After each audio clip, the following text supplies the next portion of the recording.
Track and field and Texas. A lone star on the state flag, but a load of stars here in Austin. Great athletes, superior competition, and it's hot. It is the 2023 NCAA Outdoor Track and Field Championships from Mikey Myers Stadium. This is the make good for the lost natty of COVID in 2020, and it's hot.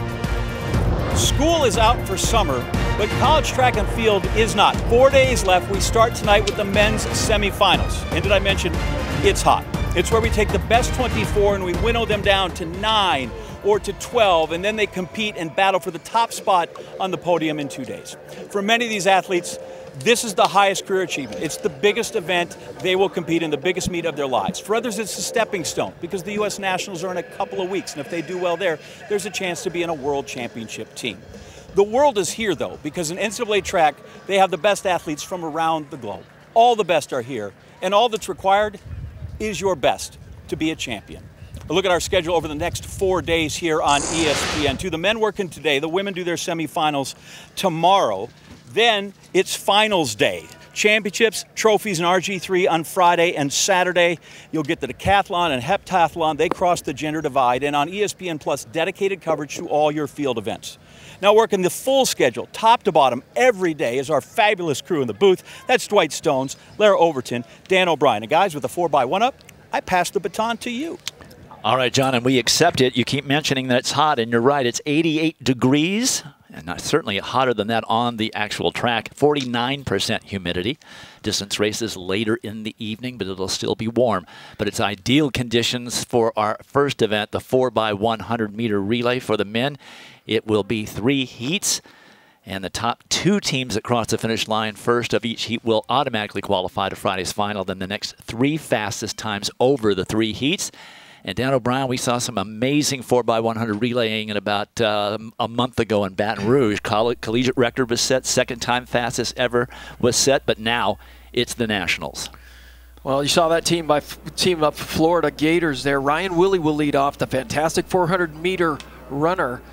Mike Holloway always has the Gators ready to go in championship season. They will be in lane 6. The other team we're looking for in this first of 3 heats is lane 4. That's Nebraska. Minnesota out well. Well, Nebraska and Minnesota bounce back and forth. The Big Ten overall lead all season long. They are having a really good year. You don't expect that from the Big Ten. Florida now making its move. That is P.J. Austin on their third leg, getting ready to hand off to their outstanding sprinter, Robert Gregory. And that is Gregory for Florida. And it's going to be close at the tape, but they're both automatic qualifiers. Very close between Florida and Florida State for the win, but the top 2 across the line will automatically run on Friday. 38:22 is the flash time, and I'm not seeing it correct. So fast running right out of the gate. Well, we expect to see fast 4x1s and 4x4s here. The Texas Relays really lit up the nation with some records, and you know the Texas women are going to get it done. There you see Florida State, always a threat in the 4x100 meter relay. There you see Ryan Willie to Ja'Cory Patterson for Florida. Ja'Cory Patterson goes to P.J. Austin, maybe the most consistent sprinter for the Gators all season long. That was not a great handoff for the third leg, but it was the strength of Robert Gregory here down the home stretch on the last leg. There you see him 4th from the left in the blue sleeve. Robert Gregory, he'll overtake Florida State there to come away with the heat win. Robert Gregory, one of those guys we're going to look at as the favorite in both the 100 meters and the 200 meters open as we get through the next 4 days. They're your official times. Florida's winning by 500ths. That's a season best for Florida State and the fastest qualifying race ever at the NCAA championships with 2 heats remaining. Now a little time before the second heat. We get ready. We're going to be looking at the new collegiate record holders in lane number 7. That will be LSU. They set that record just edging Florida at the SEC championships in Baton Rouge last month. And then inside them in lane 6 will be the defending champion Trojans of Southern Cal. Well, like the University of Florida, you know Southern Cal is going to put a fantastic team out there. They're going to be wearing the white today, but there's the LSU They'll be out there in lane 7, and this is a lineup. Brandon Hicklin, Dorian Kamel, DeMarcus Fleming, and Godson Ogunbrume. 3 of these guys, Dwight, have made it here in the 100 meters, and they'll run in probably less than an hour's time in that open 100, but this is a fantastic team. They had a good relay last year, but they had stick fumbles at the regionals. They didn't even get to the national championships last year. All the speed in the world is no good if you don't practice those passes, and we've seen that proven over and over again internationally. Unfortunately, recently with the U.S. team at World Championships and Olympic Games. There is a little look at Southern California. The Trojans, that's Johnny Brackens, the sophomore, who'll be starting off for them. Well, the Trojans have had to deal with a little bit of adversity. Johnny Blockberger, after the Pac-12 championships, experienced a little bit of a hamstring injury. He's not here with the team, and not him. He's kind of a Swiss Army knife for the USC Trojans. He can run the 4x1, 4x4. He would have qualified certainly in the 400 meters, but they've had to move some people around. And the idea at USC is the next man up. Carmelita Jeter has the next guy ready to go. And really interesting, last year they came in with, let's talk about what they do and they shift the lineups around. They ran a 3:02 last year coming into the national championships. They lose their best guy in the 400 meters, and they come back and run 2:59 and win the NCAA record in the 4x4. That's just how good USC is. Trojans always had a legendary sprinting program ever since I grew up there in the 50s and 60s, paying strong attention, obviously, to the local schools.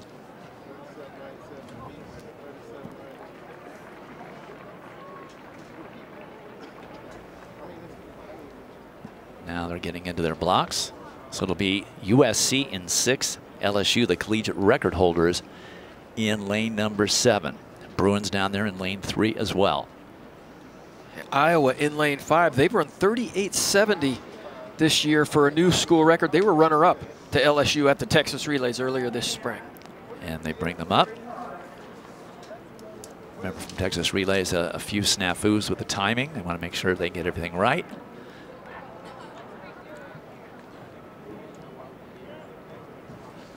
Louisville out in lane 8. They've also run in the 38-second range, 38.87, and they're probably their best sprinter, Cameron Miller, the fantastic 200-meter runner. He'll run on second leg for the Louisville Cardinals. Don't count out lane 9. There's the Georgia Bulldogs. Both Matt Bowling and Elijah Godwin on the Georgia Bulldog 4x1. Bowling running the longer second leg, and Godwin finishing.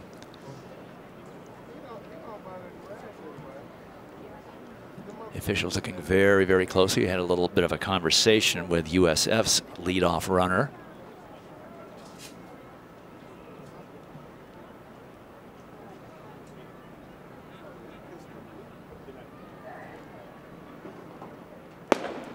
And they are off in the second heat. And going well in lane number 4. Pretty even first leg for everybody. Well, fantastic pass for LSU. There you see Dorian Kamel with the one leg sleeve down the back straight. Georgia going well out in lane number 9. Now here comes LSU making up the gap. It looks like the Tigers are going to pass first. Godson Ogunbrume with a nice lead. Might be going for the record right here in the preliminaries. Hey, let's up at the tape.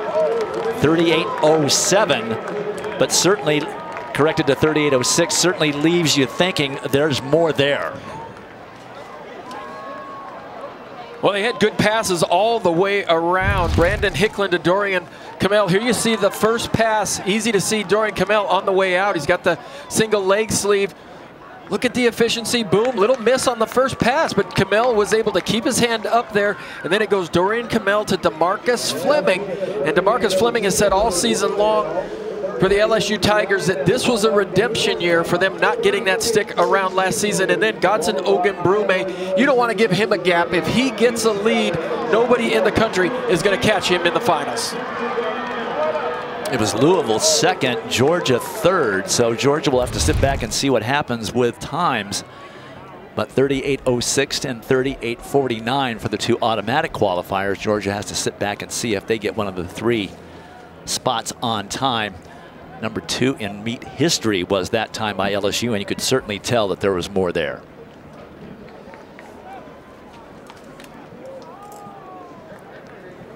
Setting blocks now for the third and final heat of this opening event of the 2023 NCAA Championships. Taking a look, the number 5 on his hip, Texas Tech. The Red Raiders will start in lane number 5. Adam Clayton scheduled to be their leadoff runner. Well, and not only will they be a threat for this 4x100 meter title, they're in the team title. The last time the NCAA championships were here in Austin, Texas, it was the Texas Tech Raiders who raised that trophy, and Wes Kitley winning his first ever NCAA team title. They have got to do well in the sprints. 4x1, 100 meters, and 200 meters is going to be their bread and butter over the next 4 days. Right outside of them in lane 6, it'll be the Pac-12's Arizona Wildcats, number 8 this year amongst collegiate teams. Well, and Arizona has just been an absolute model of teamwork. Nobody on this 4x100 meter team is running an individual event, yet they come together as a really solid team. They ran 38.82 earlier this season. They're going to be somebody to keep an eye on. And Arizona State, inside of Texas Tech and Arizona as well, has run fast, 39.11 for the Sun Devils.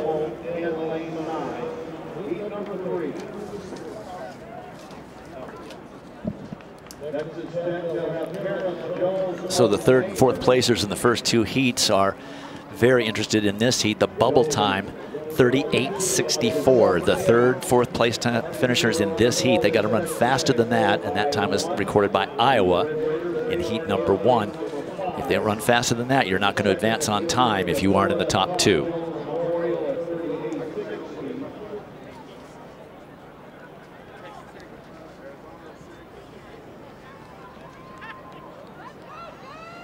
Texas Tech will go Adam Clayton, Courtney Lindsay, and then DeAndre Swint and Terrence Jones. Jones and Lindsay, two of the fastest guys in the country. We'll see them both in the 100 meters and the 200 meter open later this evening. You can never forget Texas at home. They'll be down in lane number 2. They run 38.89 this year.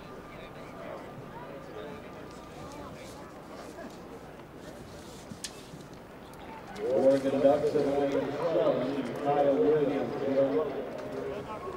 on the second leg for the Ducks.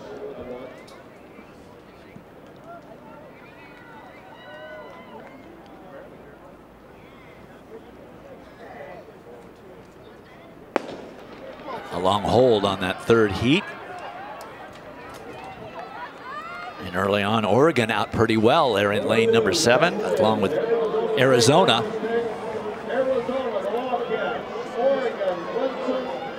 Now Texas Tech starting to make a move. Pretty even so far amongst the favorites.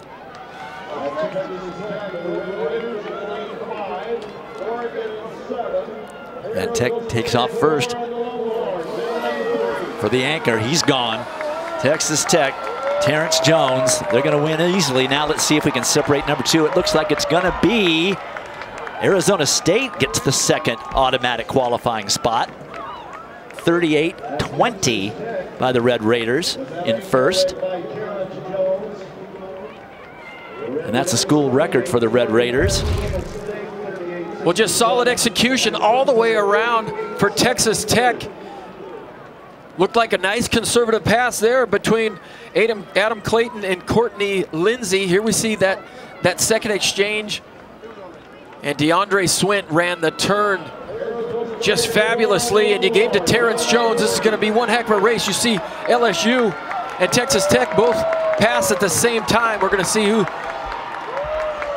can run this thing to a championship. Very, very interesting. But Terrence Jones, a lot like Godson Ogunbrume, you give him a little bit of a crack, he's going to be a really tough guy to run down. But Arizona State bringing Justin Robinson. We'll see him in the open 400 meters later today as well. A little bit of a hamstring injury late in the season, but he seems like he's over that now as the Sun Devils get through. Well, no time qualifiers from this third heat. So the 3 time qualifiers, you see them there. Alabama State, Georgia, and Iowa got through on time from the first 2 heats. But there are your finalists. Those are the teams that will take the track on Friday for the championship. Well, LSU made it look pretty easy. Maybe they're ready to set another collegiate record on Friday. Make sure you're around to take a look at it.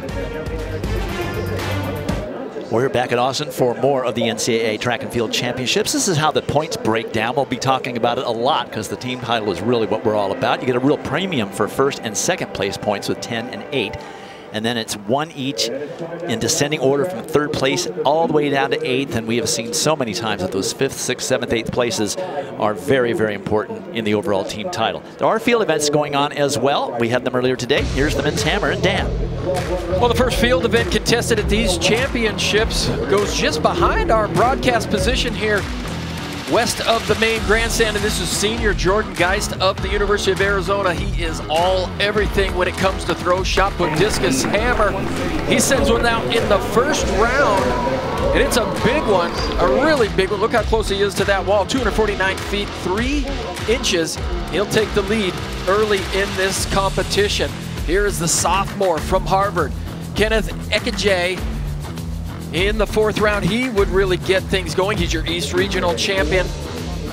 And in the 4th round, he would send one out to a seasonal best. It would be exactly the same mark as Jordan Geist, believe it or not, 249.3, but he would take the lead because he has a better second mark. Well, the competition would really heat up here in the 5th round. Minnesota's Costas Zaltos, a junior, the Big Ten champ. He would get it going.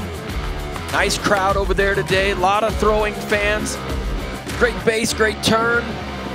Big yell by Costas. And he'd bop one out there, 250 feet, 5 inches, 76 meters, 33, and he would take the lead. But the East Region champ and the Harvard sophomore couldn't let that stand. Kenneth Ekejay in the 6th round would step up and deliver something special. As soon as it left his hand, he knew that it was a really big throw, oohs and ahs by the crowd, and he would go deep. 255.8, the national collegiate leader this season, and the best throw by a collegiate since 2016. Number 6, all-time collegiate mark. And he would take home an NCAA title, and he'd be the 3rd Harvard athlete to win an NCAA championship in the hammered. Edward Bailey did it in 1962, and Samuel Felter did it in 1948. All right, Dan, there are the records for the men's 1500. We've got a couple of heats for you. The top 5 finishers across the line in each of the 2 races, and then the 2 fastest times over the 2 heats. So pretty stiff qualifying. It absolutely behooves you to be in the top 5 if you want to run on Friday.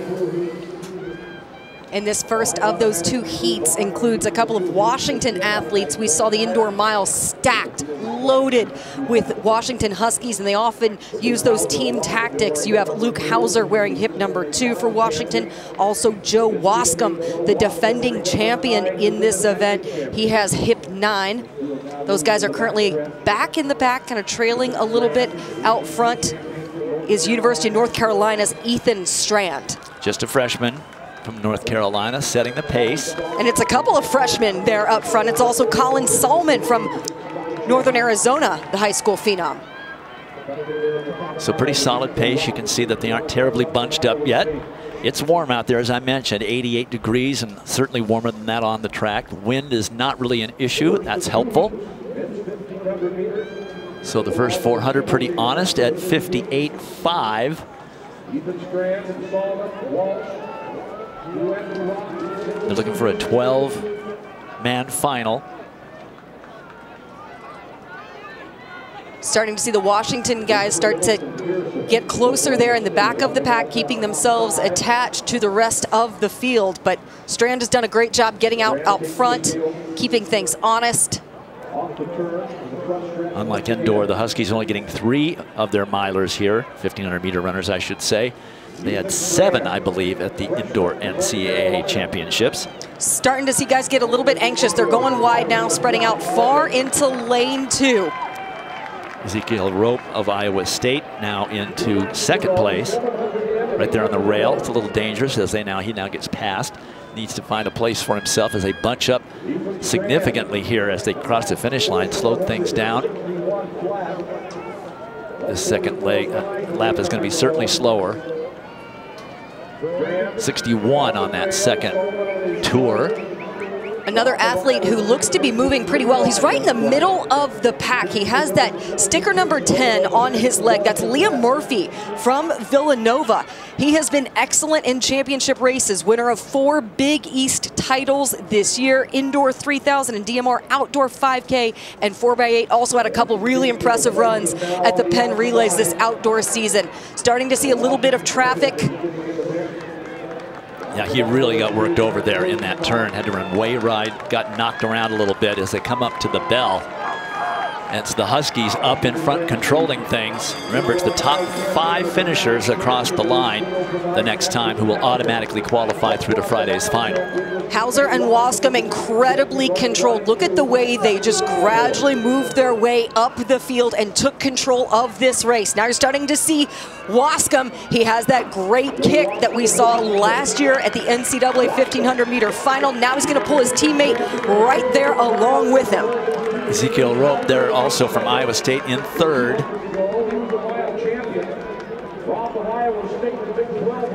There's a lot of contenders for those first 5 spots. It was a pretty decent pace.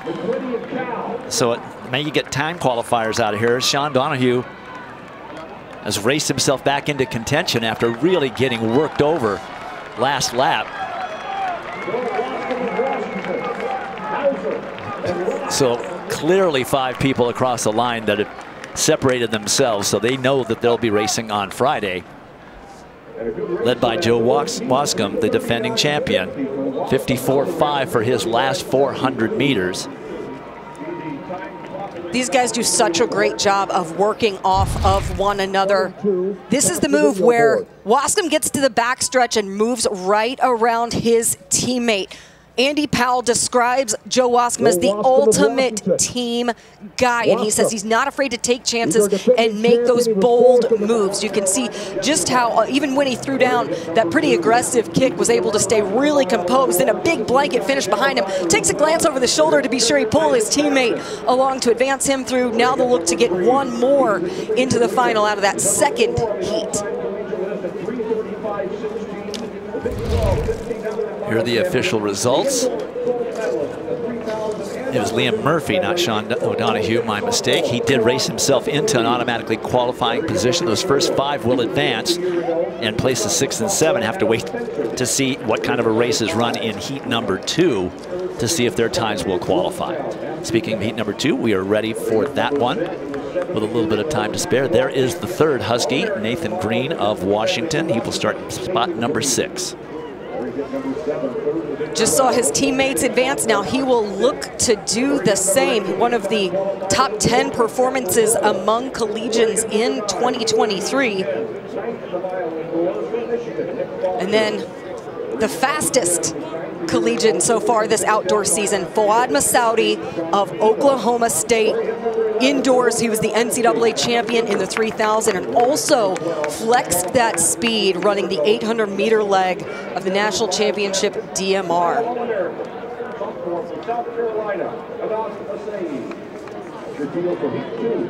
The bubble is 3:40.48. That is the 7th place time from that first heat.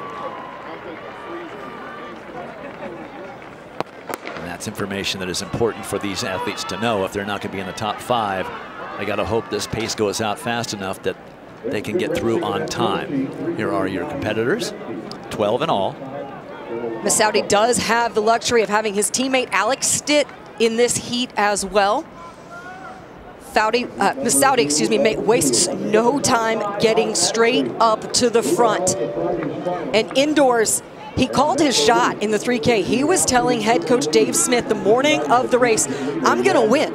And Coach Smith said, you know, he does that a lot, and most of the time, he's right. He's one of those who gets a little anxious, wants to get out hard, get out aggressively. That's how he's most comfortable racing, and does a great job of avoiding any trouble right there and setting the pace up front. One athlete also to watch in this advancing heat has the headband on. Currently in 5th position, Isaac Baston of Drake. He made all 3 major finals last year, NCAA indoor and outdoor, and then also the USA champions, and he was the indoor mile runner-up to Washington's Luke Hauser. He has such a knack for advancing to finals and then contending in them as well. 59 seconds for the first 400 meters, so ever so slightly slower than heat number 1.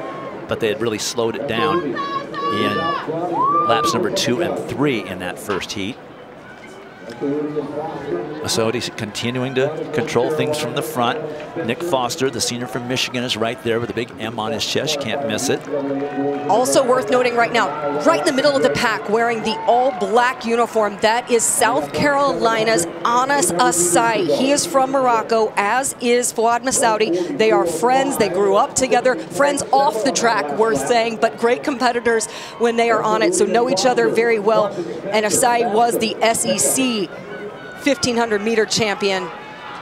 Run some really impressive, fast 1,500 meters in his career. We're starting to see him emerge as a national caliber NCAA competitor. Struggled last outdoor season in some of the championship racing because of how tactical it was, and has started to really emerge as a force. And Massoudi is still continuing to be there right up front, along with Adam Spencer of Wisconsin, the Big Ten indoor mile champ. 2 minutes at the 800 meter split.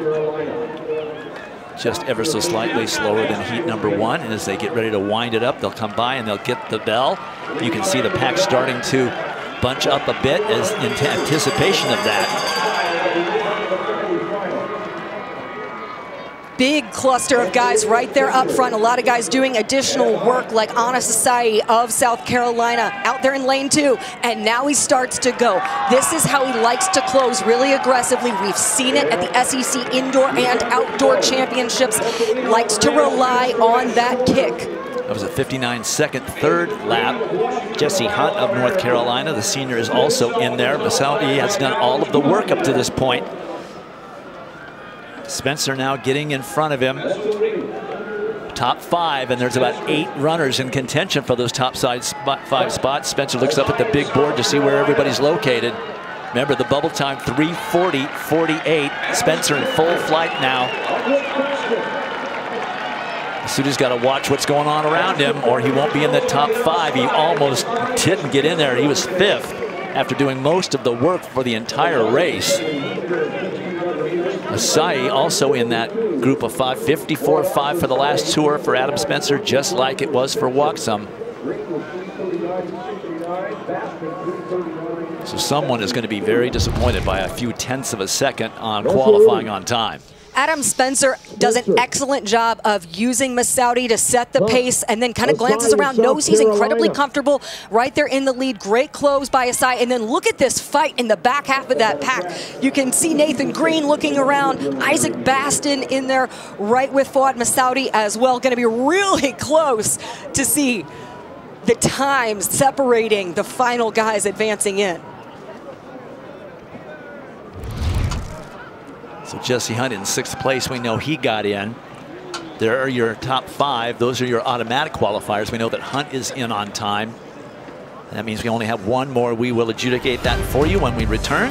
And when we come back, it'll be time for the men's steeplechase semifinals. All right, John, there are the records for the steeplechase. That record is now 45 years old. Collegiate record, Henry Rono, the great Henry Rono, setting 4 world records during that season. No world championships in those days, and he was between Olympics. But an amazing collegiate runner. Here's the second best collegiate steeplechaser of all time, Duncan Hamilton from Montana State. And last year's NCAA steeplechase runner-up, he would go on last outdoor season to finish 4th at the USA Outdoor Championships as well, 1 second behind making the world's team, and he is aiming for a 3rd NCAA steeplechase final. So another Washington athlete in a middle distance event. 12 athletes on the track, same qualification as the 1500s earlier. The first 5 finishers already trouble. In each of these 2 heats will qualify through till Friday's final, and then the next 2 fastest times over the 2 heats. And it's a jog fest. Well, you saw early on, right when everyone got off the line, there was a little bit of traffic over the first hurdle that they cleared, and we've been talking about kind of the pack as you do see those competing in Heat 1. Across these 2 heats, 3 athletes from Montana State, 3 athletes from Eastern Kentucky as well. We have an outside water jump here at the University of Texas. That's why we saw a start on the home stretch side. The difference between the 1500 and the steeplechase is that you've got to have room to navigate these barriers. So you need to have a place where your feet are going to go down. And as tightly bunched as this is a recipe for disaster.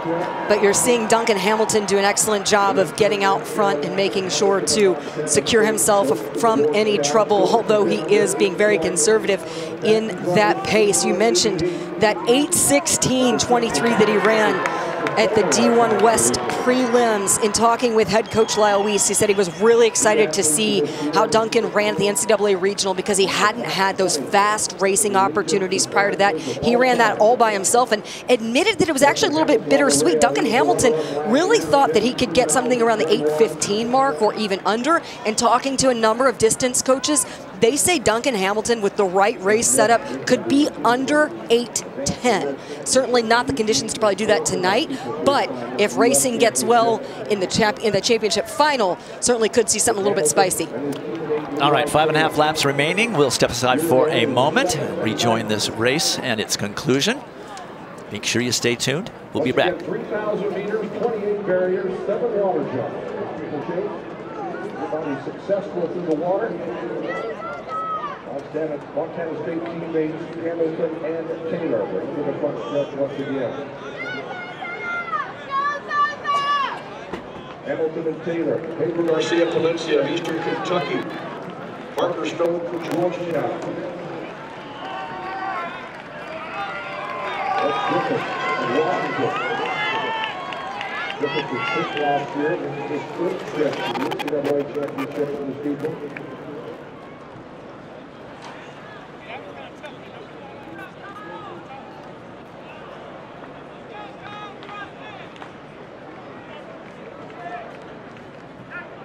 And Hamilton and Taylor the field of the last stretch.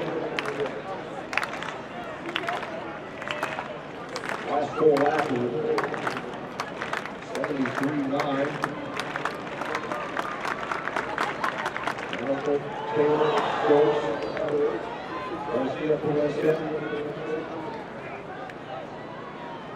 All right, back to the decathlon high jump. Kyle Garland, Leo Neugebauer both have had 2 attempts to 2.07 meters, 6.9.5. We'll see Neugebauer up next with his 3rd attempt, then Garland will follow with his 3rd attempt. On the west pit, the bars at 6.5 feet. We've had 2 clear the bar, Hakeem McMorris and Joe Keys. Austin West goes out of this height. And the 3rd attempt coming now for Ariel Soto-Torado.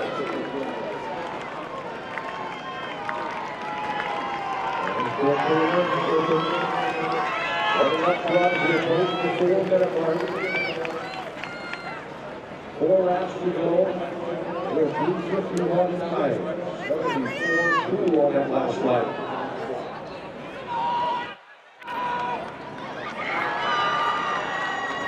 Duncan Hamilton, 4-time nationwide steeplechase champion. Not only won the top NCAA championship season, not just in Austin, Texas, also in Oklahoma City. Best of 3 Women's College World Series Championship Series continues tomorrow night, 7:30 Eastern. Florida State, Oklahoma, contesting the Natty there. The Sooners 54-1. 7:30 Eastern, ESPN tomorrow night. Friday, if necessary, the 3rd winner-take-all game is at 8 Eastern. Right? All right, John, just a little less than 3 laps remaining in this first of 2 heats of the steeplechase. Not a lot has changed. They're at 8:50 pace. Picked it up a little bit during the break. You can see that the crowd has thinned out a little bit, pretty close to single file, which is a lot less dangerous than what we were experiencing the first couple of laps. Duncan Hamilton continues to lead and has his Montana State teammate right on his shoulder. That is Levi Taylor. Made the NCAA and U.S. final last year, 7th U.S. championships after a top 10 finish at NCAAs. Finally, and my life is that complete. is Ed Trippus of Washington getting up in the mix as well. Trippus previously competed at Princeton, grad transfer to the University of Washington program, an Olympian for his country of Australia, and qualified for the Olympic Games on the final day that you could get a qualifying mark to represent Australia. And then right there into that top 3. Starting to see things getting really close, really bunched up. That's Victor Kipyego of UTEP sitting in 3rd. And like the 1500, about 8 or 9 competitors who can get in that first 5 that automatically qualify through to Friday's final. A little more than a lap and a half remaining in this first of 2 heats. Kipyego now into the lead from UTEP and Kenya, the freshman. Saw things starting to string out and found a great opportunity. Really good response from Ed Trippus. Goes right alongside him as he covered that move from Kipyego.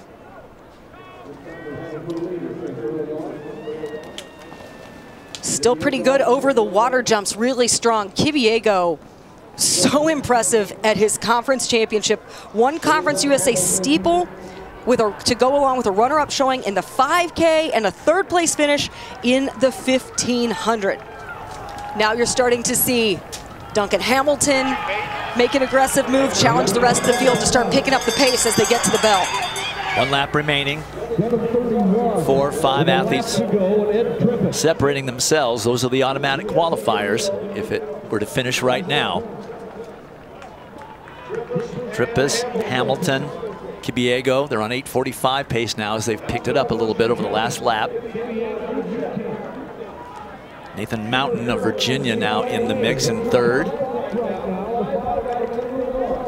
Trippus and Hamilton very familiar with one another. Trippus was 5th at the NCAA championships last year when Duncan Hamilton led the entirety of the race all until about the last 20 meters when Ahmed Jaziri of Eastern Kentucky took the championship. And that is Trippus out in front. In the back of that pack of 5 is the Bruin junior Peter Harold.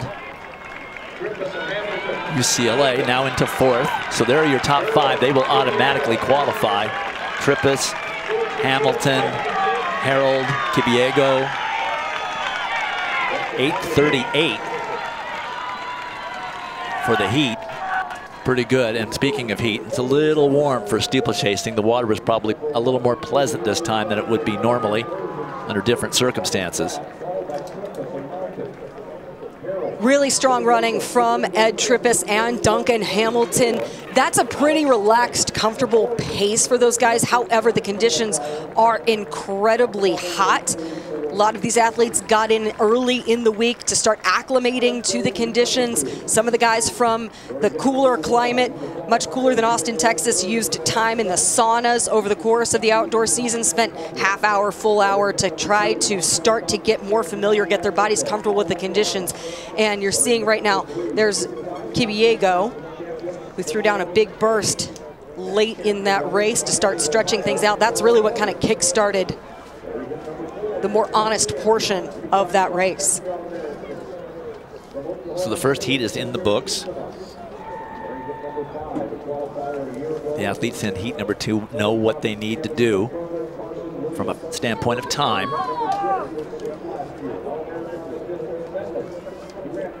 By the way, 67 seconds for that last lap. Remember, it's an outside water jump, so it's well over 400 meters. And there for BYU, Kenneth Brooks. He will be starting in the 6th position in this second heat. We talked about the impressive run from Duncan Hamilton, and Kenneth Brooks has the number 3 time in collegiate history, and then that is Matthew Wilkinson from the University of Minnesota, not just the Big Ten steeple champion, but also the Big Ten 5,000 meter champion. that'll play great benefit if he's able to make the final, because he's acclimated to, running those hefty races on consecutive days. They'll have 2 days, of course, with this, running the prelims on Wednesday and then the finals on Friday for the steeplechase. But still, 2 steeple races over the course of 3 days is heavy load on the legs. Once again, 12 competitors in this second heat. That's how they separate them at the regionals. 12 from the east, 12 from the west. First 5 across the line will automatically qualify. Then the next 2 fastest times over the 2 heats run in Friday's final. They're getting off the gun a little bit quicker than that first heat did, certainly making this one a more honest effort early on, as you start to see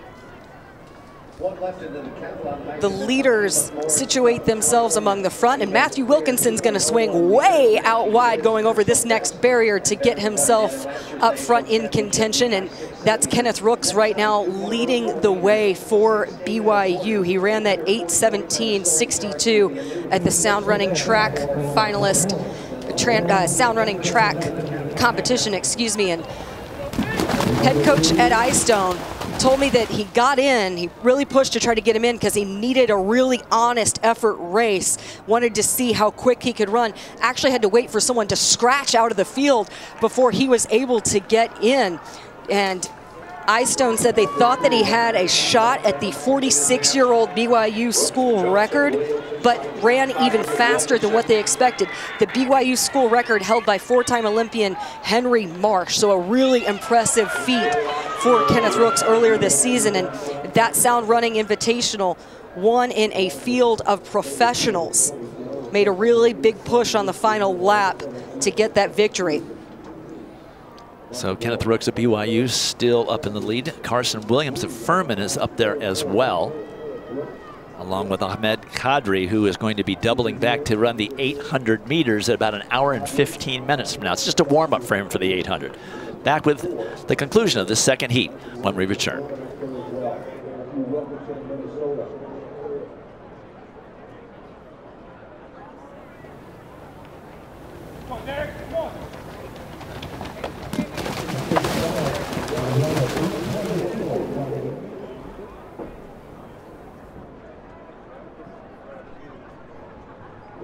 BYU is here, Eastern Kentucky is 2 big.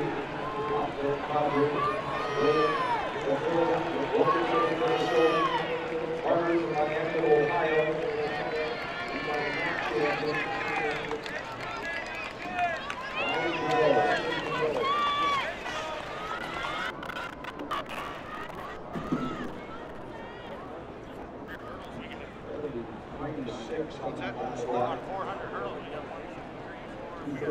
Flat with 5 remaining. It's probably just like the end of the next one. You know, like we start on someone and then we just like move to the next one. And then he cuts to another person and then I run off. So I don't know how many. So that's 400. That's flat. So we're going to run back and forth.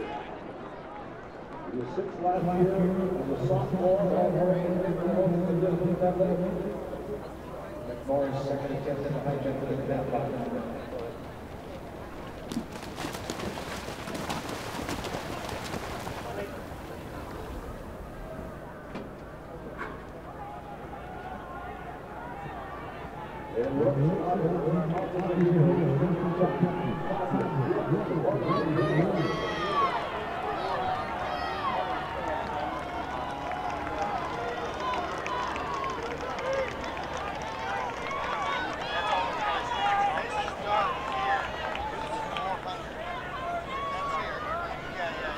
And 4 laps remaining. So we don't have to go anywhere. We're just here. 4 to go. 72.9 on that last one.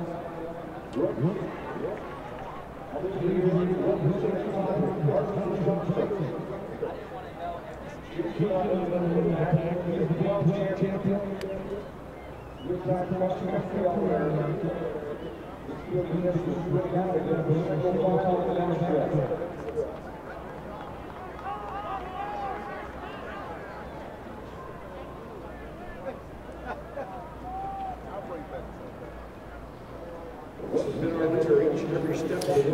are here in Austin, Texas for the 2023 NCAA Track and Field Outdoor Championships. Take a look at the Capital One standings update, as teams compete for a combined $500,000 in scholarship donation money from Capital One. On the men's side, Stanford leads with North Carolina UNC there in second. On the other side, soon-to-be Big Ten or USC leading on the women's side. Stanford as well with their powerhouse athletic program. Dwight? All right, John, just 3 laps remaining in this second of 2 heats of the men's steeplechase semifinal. That is Matthew Wilkinson of Minnesota, who has now inserted himself in the lead position just over the last 150 meters. Kenneth Rooks of BYU, who did most of the leading duty for the first 4.5–5 laps, currently in third. And Hakeem Abuzuhir of Eastern Kentucky and Morocco is also up there. Remember, the top 5 finishers will automatically qualify through to Friday's final, and the next 2 fastest times over the 2 heats. As you see the 2 Eastern Kentucky athletes up there in the lead pack. Eastern Kentucky has had an NCAA steeple finalist 9 out of the last 10 championships, and their coach, Corey Erdman, said that Ahmed Kadri and Hakeem Abduzuhir have really benefited by the time that they spent with last year's NCAA champion Ahmed Jaziri. He really paved the way and opened the doors for those guys to be in contention in this championship. Matthew Wilkinson doing an excellent job up front. Gophers head coach Matt Bingle said he loves to work hard but hasn't been super pushed, so they're excited for what Matt Wilkinson can do at this level, and he does an excellent job of just kind of controlling the race within the race. So a breakaway of 5 athletes up in the front, running around 8:36 pace, so just a little bit faster than heat number 1. That group of 5 is led by Matthew Wilkinson, and then Hakeem Abuzuhir of Eastern Kentucky in there as well, along with Kenneth Rooks. Carson Williams has dropped off the pace. Derek Johnson of Virginia is in there, and then also Victor Shitsama of Oklahoma State and Kenya. Wilkinson continues to run really relaxed even as they conquer that latest barrier up front. Just incredibly poised and controlled. You can see Abduzuhir starting to strain just a little bit. Rooks looking really relaxed right now. He's in a great position of letting the front 2 guys pull him along. Well, as I like to say, those guys from BYU and gals from BYU and Northern Arizona, they're down here at sea level. We're drowning in oxygen, so they go into oxygen debt a lot later than many of these athletes who are used to training and competing at sea level. There's the bell. That group of 5 are your automatic qualifiers if it finishes that way. And there's a pretty big gap back to 6th place, so we may not see time qualifiers out of this heat. Abuzuhir, Wilkinson, Rooks, Shitsama. Abuzuhir pushing more than really what he needs to at this point in the race, especially as he looks a little bit strained approaching the final water barrier. Meanwhile, the guys behind him are still really in control. That's Derek Johnson, Virginia, there in the 5th position. Just stay on their feet, navigate 1 more barrier, and they will automatically qualify through to Friday's final as they look around to see how much room they do have. Gonna start shutting it down. 1 barrier remaining.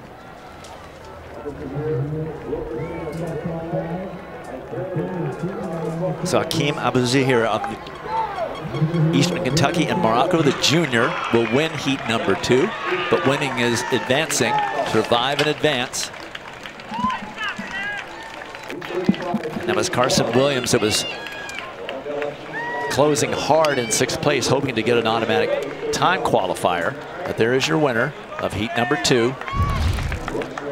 An indication of the camaraderie that they have here, a little bit of friendly banter. Is that a fist bump? That's great, a fist bump we have between Kenneth Rooks of BYU and Derek Johnson of Virginia as those guys celebrate being among those 5 to automatically advance, and then a couple of high fives and congratulatory hugs among that field.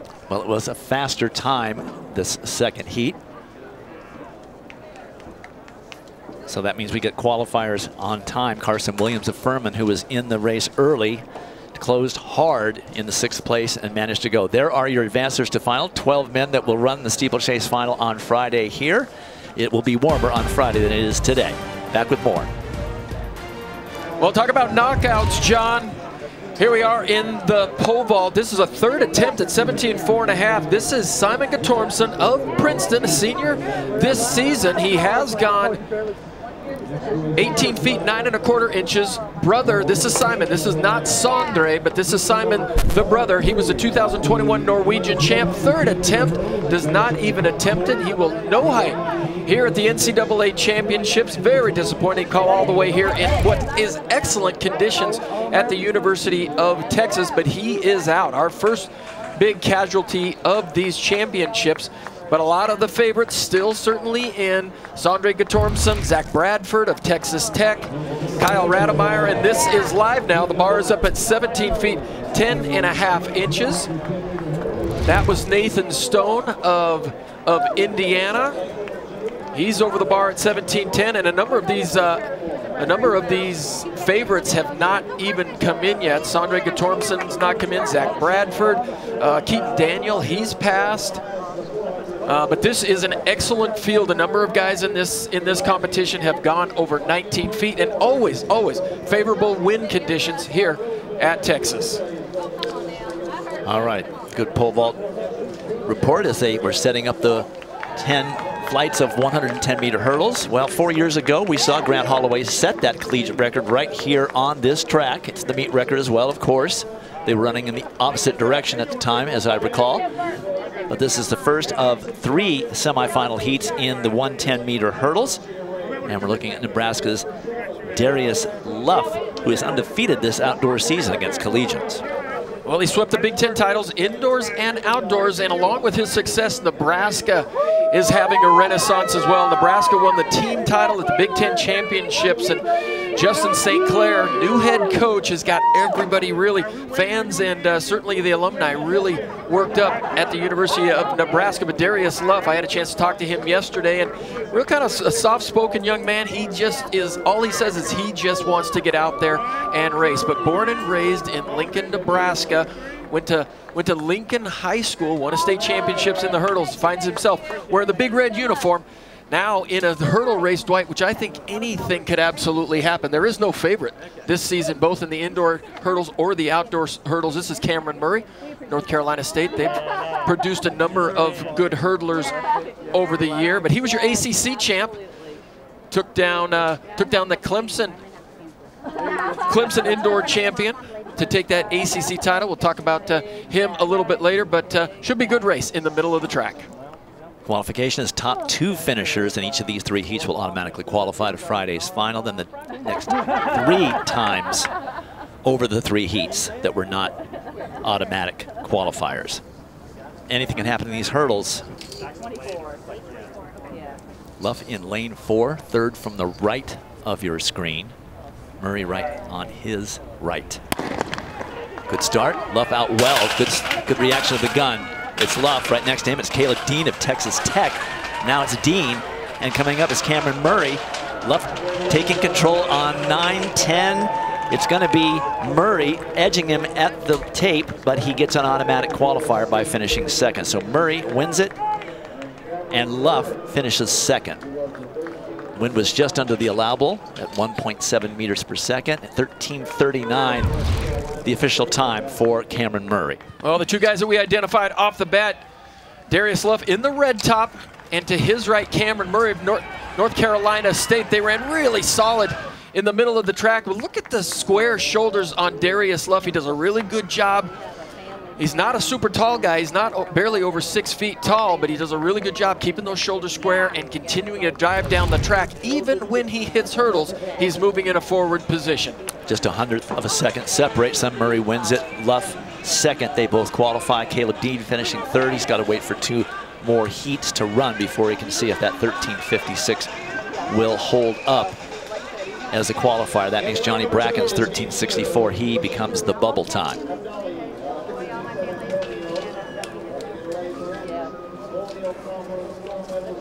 Quite a bit of wood chopped in that first heat, so they get out there and reset the hurdles. Well, those hurdles are plastic now, but yeah, it's nice to imagine those. Trust me, I ran when they were wooden. I still have the welts to, the scars to certainly prove it. But yeah, these hurdles do not go down very easily, and these athletes, when you're running at them full speed, you know, sometimes you hit them right, they can bust apart. I'm showing my age, Dan. Omatade Ojora of USC and Great Britain in lane 6 will be the one to look for in this particular heat. Finalist the last 2 years.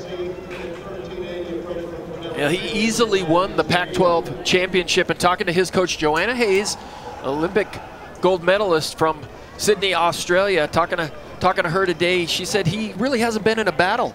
She wants Tade to get out there and really mix it up. She thinks he hasn't run his best races yet. She expects him to go pretty quick. And then next to him on his left, Connor Schulman.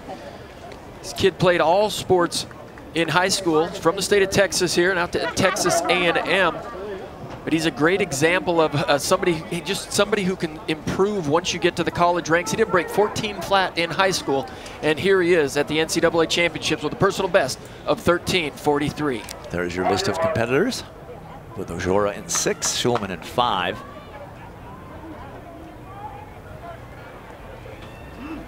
Top 2 finishers automatically qualifying to Friday's final. Obvious team implications in this race with Ojora of USC. Johnny Bracken's waiting to see if his time from heat number 1 will advance him.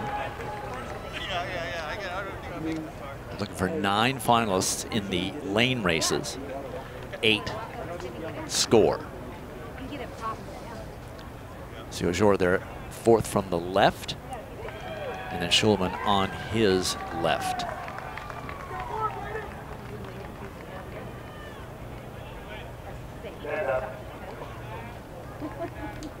So officials pull them up.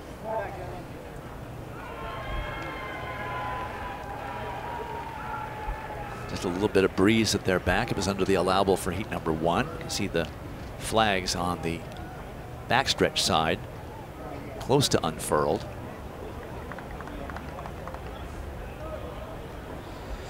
Cameron Murray's time in heat number 1 was a lifetime best. National championships is the time to perform at your best, and we'll be seeing a lot of that across the board. Well, and what's interesting, I see these guys right before race time. I've run a number of high caliber hurdle races, and man, you're having to hold yourself back. You're so excited. You want to get in the blocks, you want to run, and to stand up and reset can be agonizing to these guys, but they are experienced, and that's what makes them just the best guys in the country. They've been through this before. They know what to expect. They can manage it.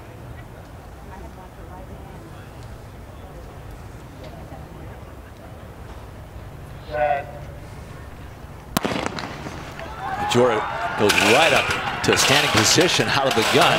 That's Matthew Sophia of LSU on the outside going well. Now there's Schulman. Ojora getting back into it. Schulman is going to win it. Ojora gets second. So they grab the 2 automatic qualifying times. Schulman pretty excited about that. 13:33 he should be. That's a lifetime best for the Aggie junior. 1.1 meters per second of wind behind him, so under the allowable.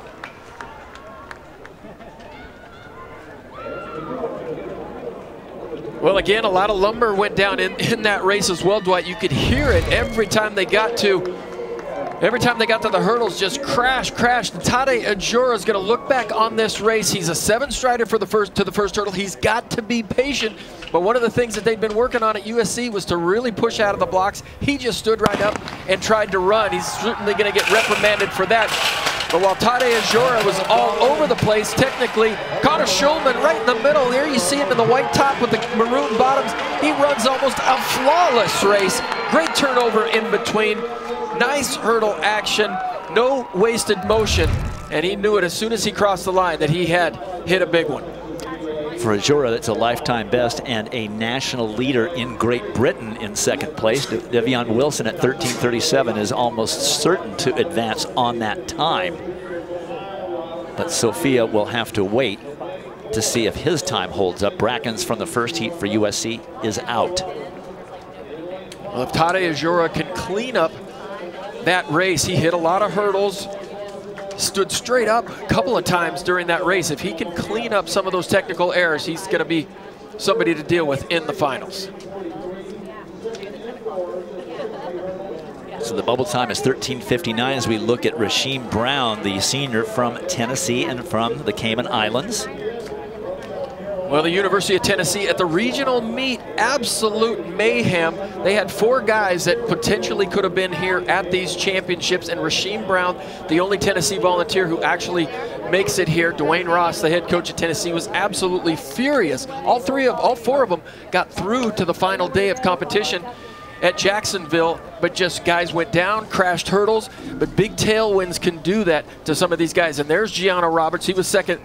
He was second place at the ACC championships this season, but NCAA champ indoors, having a good outdoor season, been very, very consistent.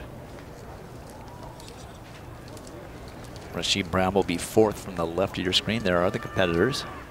Gianna Roberts, 3rd from the right. Bubble time 13:59. You got to be under that time if you do not finish in the top 2 in order to advance to Friday's final.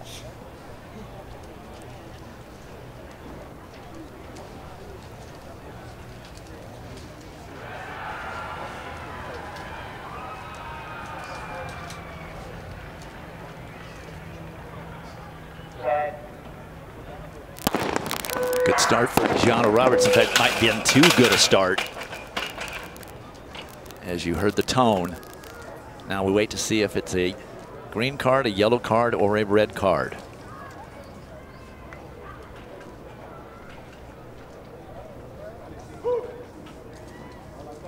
I tell my high jumpers, if you think you broke the plane and the judge is not on the plane, don't look at the judge and tell on yourself. Sprinters use the exact same philosophy. Don't look at the starter. Don't look at the official. But act like it wasn't me. Well, it's not as obvious. He got a really good start, but to me, it did not appear to be a false start. Yeah, maybe somebody down on the end flinched a little bit. Yeah, looked like maybe Jaheim Hales of Syracuse flinched. Well, let's see. I don't see them. They're getting ready to go over there, so we'll see what color card it is and if anybody is DQ'd. So it's a yellow card to the field, we're hearing. So a big exhale from probably a couple of guys who know that they've flinched at the top. So they will reset. 3rd and final heat of these 110-meter hurdles.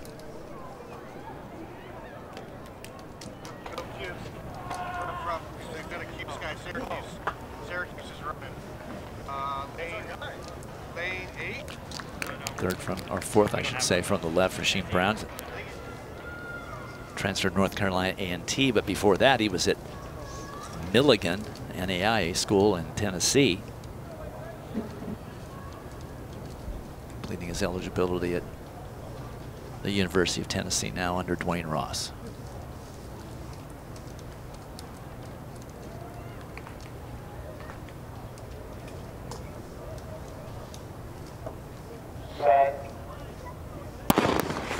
Fair start this time. Gianna Roberts got out well again, as did Grant Reed of Iowa. And in the middle, that's Philip Lemonius of Arkansas. You never know what kind of race you're going to get out of him, and this time he's going to win it. Roberts is the 2nd automatic qualifier, and Rasheem Brown just didn't show up. 13:29, now corrected to 13:28. Well, Lemonius comes in with a 13:21 personal best, and we didn't mention him off the top because you're absolutely right, Dwight. Battled some injuries, doesn't run a lot some of the seasons, but then he shows up at the championship meets and he really comes through. Very powerful guy out of the blocks. Really even start over the first couple of hurdles, but it was Lemonius who took over about halfway through. And he's hitting those hurdles, but when you're hitting them on the downside, hitting them on the other side, they don't affect you quite as much. But Gianna Roberts there, he ran a good, clean race. Rasheem Rasheem Brown also clean, but that was really a good time. The tailwind, you can tell, is not so big. These guys don't appreciate a huge tailwind back there, but still a lot of guys hitting hurdles. Rasheem Brown at 13:53 might squeak through on time. Lemonius wins it in his best time of the season by far. Roberts second off a great start. And there are your qualifiers to finals, and Rasheem Brown did grab the last time qualifier, so he does live to hurdle another day. All right, when we come back to Austin, it's the 100-meter semifinals. We're back in Austin on the University of Texas campus. Men's 100 meters is the next semifinal. Christian Coleman has the meet record and the collegiate record from 2017. And this first of 3 heats, we're looking at Virginia Tech senior Cole Beck. He'll be starting out of lane 4. Well, with a big win at the Eastern prelims, just one of 3 men in the country to go sub 990 this year, and in doing so by running 987, he became the first Hokie in history to break the 10-second all conditions barrier there. Football player for the Virginia Tech squad, plays wide receiver. Hopes to get drafted after next football season. But next to him, DeMarcus Fleming of LSU, one of 3 LSU Tigers we're going to see here in the 100 meters this evening. He runs second leg for the Tigers on that NCAA 4x100 meter record-setting squad we saw at the SEC Championships. Not a great starter, but an excellent closer here in the 100. Same qualification as the hurdles. Top 2 across the line, automatically qualifying in the next 3 fastest times. And somebody, I think, left early. It could have been down in lane 2. Javante Harding of Tennessee looked like he was out pretty quickly. It was also a quick gun. So they will take a look. Well, a couple other people to keep an eye on is there. Ryan Martin out in lane 8. Louis Hinchcliffe of Washington State clear out there in lane 9. He was the final qualifier, ran 10:17 at the West Regions, and he is the only freshman in the field. New WSU 60-meter indoor record holder, but Javante Harding of Tennessee, certainly we remember him as he came over from North Carolina A&T, 200-meter indoor champion while at North Carolina A&T. And then P.J. Austin, maybe the most consistent sprinter for Florida in lane 3. It's going to be second from your left of your screen. Ryan Martin, the junior from Texas A&M, is going to be disqualified for a false start. So he is removed from the field, and then they were 7.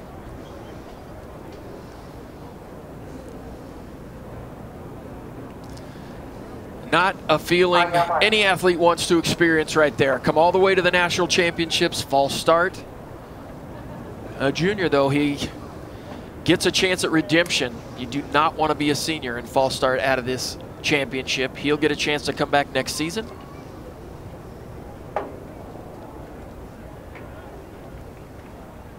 So we reset. There's Cole Beck in the all black. In lane 4, DeMarcus Fleming on his right for LSU. Let's not forget about P.J. Austin for Florida there in lane 3, second from the right. He was in their 4x100 meter team that qualified through earlier today. That's a good start for Austin, but a better start for Cole Beck. It's Cole Beck. Now here comes Austin. P.J. Austin is going to win the heat, and Cole Beck is going to get the second automatic qualifying position. 989 with 1.3 meters of wind. That's a heck of a time for T.J. Austin. That is a 2 full tenths lifetime best and the new collegiate leader in 2023. That's why I picked him out just before the gun. Well, Mike Holloway's got to be thrilled. P.J. Austin is one of those athletes who comes to the championships and always steps up, always figures out how to get to the final. There you see him second from right, pulling away from Javante Harding. Cole Beck ran a nice race there as well. He'll dip under 10 seconds legally, 9:97. So this makes it his second time under 10 seconds, and this one legal. So really strong running there to start this 100-meter semifinal. Well, it is outstanding weather for sprinters. Certainly, P.J. Austin wins it, the number 5 time in collegiate history. Cole Beck getting second, and PJ is downstairs with John. Thank you, Dwight. This is my first work of the evening. Listen, I see 980. My eyes got all big. What do you think of 989? It's a good time. Just try to make the finals, execute my race, listen to my coach. That's probably legit.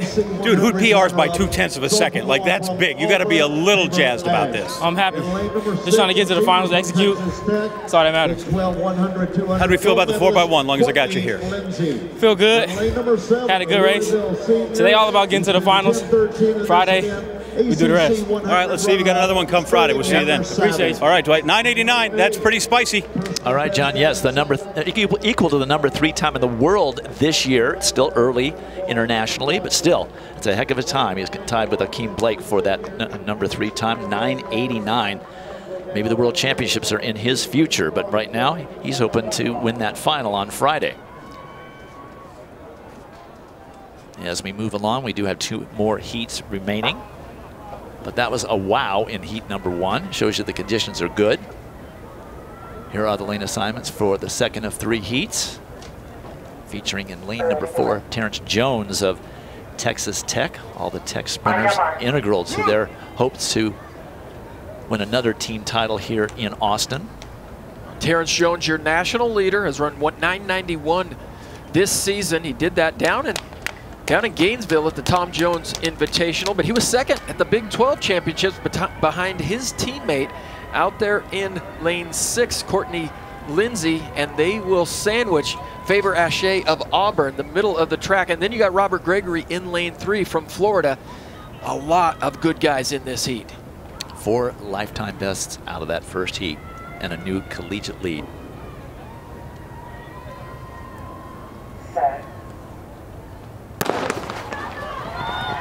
Good reaction to the gun by Courtney Lindsay. But here comes Faber Ashe. Ashe, who really didn't show up at the SECs, just glides through easily in his semifinal heat, 996 with a 1.3 meter per second wind. So there is some wind at their back, but it's not over the allowable. And that's going to be his first official non-wind aided time under 10 seconds here in the U.S. Well, when Faber Ashe hits his start, makes a great transition, he looks like he's running effortlessly. There you see him in the white top and the blue bottoms, but he'd been running sparingly all season long due to a lot of hamstring tenderness.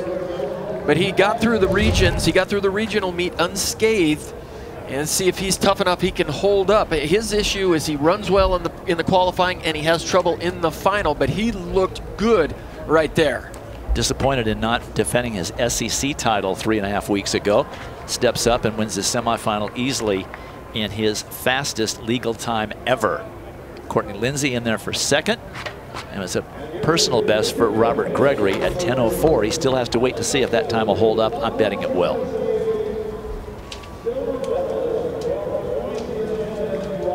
Third and final heat, taking their last opportunities to warm up.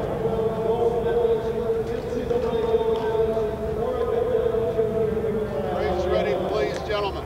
In lane number 5, that is the sophomore from Stanford, Udodi Onzarike. 992 as a personal best. He's number 2 ranked in the country. West Region winner was a runner-up at the Pac-12 Championships behind Makai Williams. Makai Williams, he'll be down there in lane 3. But this young man right here, Godson Ogunbrume, the SEC winner of the 100 meters. We didn't see him much last year because he had injuries, but I got a chance to just DM back and forth with him on Instagram, and he said he's so grateful to be running healthy this season, and it certainly shows. Some of the times he has put up, the races he's shown here late in the season, just show that he is absolutely healthy. Such a big part of this LSU Tiger team. And the other LSU runner be Brandon Hicklin down in lane 4. Some Ogunbrume anchored the LSU Tigers to an easy victory in the 4x100 meter relay earlier. Of course, he anchored that collegiate record run that they had 3.5 weeks ago in Baton Rouge at the SEC Championships. Always nice when you can set a record in front of the home crowd. So Ogunbrume will be Fourth from the left of your screen in lane number 6, and then right next to him, Onwuzurike of Stanford and the All Cardinal. Sean Maswangani, the South African Olympian, is in lane 7 for the University of Houston. Makai Williams from Oregon, he's had a number of 10-second runs as well. Great start for Makai Williams, but that's not unusual. It's Williams in lane number 3. They got to try to reel him in. Ogun Brume is going to win the heat. Right next to him is Maswangani of Houston. And a little posturing, 9:93 for Ogun Brume. And that is going to be a big lifetime best for him, more than 1/10 of a second, with just a 0.8 meters per second wind behind him, just about 2 miles per hour. Well, Ogun Brume, one of the things he's been working on is just getting a better start. He's such a fantastic closer, dynamic closer. From 50 to 100, he absolutely kills it. Ogun Brume, not uncommon with some of these LSU sprinters like we've seen, especially here at the University of Texas, but he looks over at Sean Maswangani. 2000, I'm trying to think Texas Relays 2019, but a big run for him there by the big fella. Lifetime best for both of them. Makai Williams come in at 10:03 and Onwuzurike at 10:04. So this is going to be an issue. They're going to have to go down to thousandths of a second to separate the time qualifiers. There are your advancers. And that means out of heat number 2, there was a 10:04, I recall, that is not going to advance. Robert Gregory, that is a big loss out of this field for Friday's final, but it is set. 9 athletes will contest the 100. It's going to be a hot one. Next event on the track, the 400 meters, 3 heats of it. Same qualification, like all the lane races. There at the collegiate record by Michael Norman, the world champion from last year up in Eugene. Set in 2018. First 2 across the line automatically qualifying, then the 3 fastest over the 3 heats. And there is Ryan Willey, the workhorse of this Florida contingent of quarter milers, the junior from Baltimore. Well, coming off an SEC championship, tons of experience, and a really smart veteran. He knows how to manage the rounds, and he always steps up in championship season. Made you look certainly like a genius at those SEC championships. We didn't talk about him off the top, and you said, hey, look out for Ryan Willey, and he ran at a spectacular time. And keep an eye on the freshman. Only freshman in the field in lane 6 from USC, William Jones, the Pac-12 champion. Likes to hold back in the first 200 meters. Quincy Watts, his coach, said he'd like him to engage a little bit quicker. He doesn't want him to really blast out in 200, but he says he's just starting to figure out how to run this 400 meters. But for a freshman to be here, I mean, this is throwing him into the deep end right here in the first heat. He was about 5th coming off the turn at Pac-12 and just ate everybody's lunch up the home straightaway for that victory at the conference. Willey in 7, Jones in 6.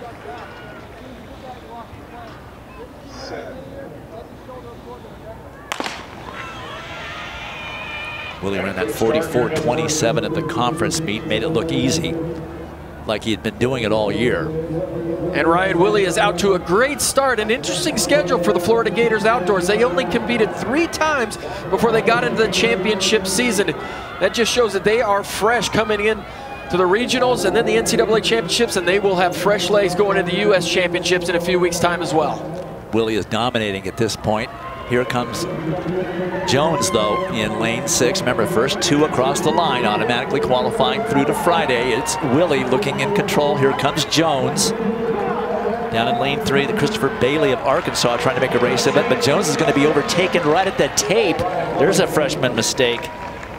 Emmanuel Bynum of Tennessee saw an opening, said, I want that second automatic qualifier, and he dips in there and gets it.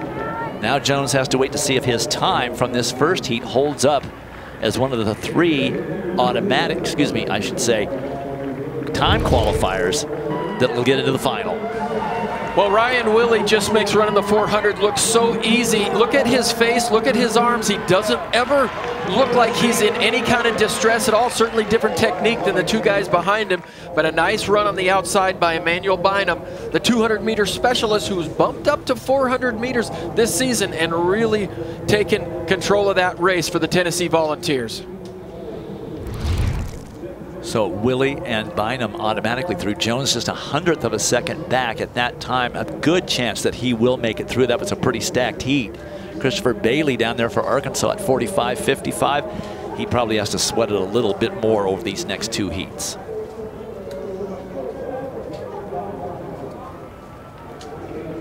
Got to run all the way through the line. Remember my high school coach telling our 400 and 800 meter runners that. Heat number 2, getting ready. That is Elijah Godwin of Georgia, who has just a ton of international experience. Won a gold medal as part of the successful men's 4x400 relay at the World Championships in Eugene last year, and then won a bronze medal at the Olympic Games in Tokyo as part of the mixed 4x4 relay, debuting at those Olympics. He has an Olympic medal, back for another year, his final year at Georgia. Well, his times were not spectacular, but he came alive at the SEC in the SEC prelims and was second behind Ryan Woolley. But there we get a chance to see Arizona State senior Debem Wachukwa. He's really come alive this season as well. Last 2 seasons, Dion Miller said he's been working with him on his race strategy. Arizona State comes here with 3 really good quarter milers. There you see Jamali Felix just on the inside, get to qualify, and then Justin Robinson will go in the next heat. Felix from Grenada, same country as Karani James, Olympic champion from the 2012 Olympic Games. There is Godwin. He has a little unorthodox running style. Knees don't come up a lot, but boy, does he turn them over. And he knows how to manage his effort in the rounds as well.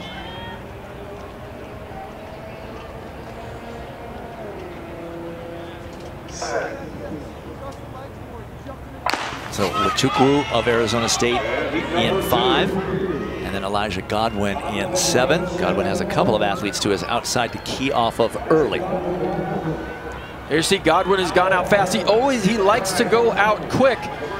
But the question is, how good a shape, what is his conditioning like, and what does he look like in that last 100 meters? He was the NCAA and SEC indoor champion at 400 meters, but runner-up at the outdoor meet, managing very, very well, about as well as I've ever seen him manage his effort in a full 400 outdoors.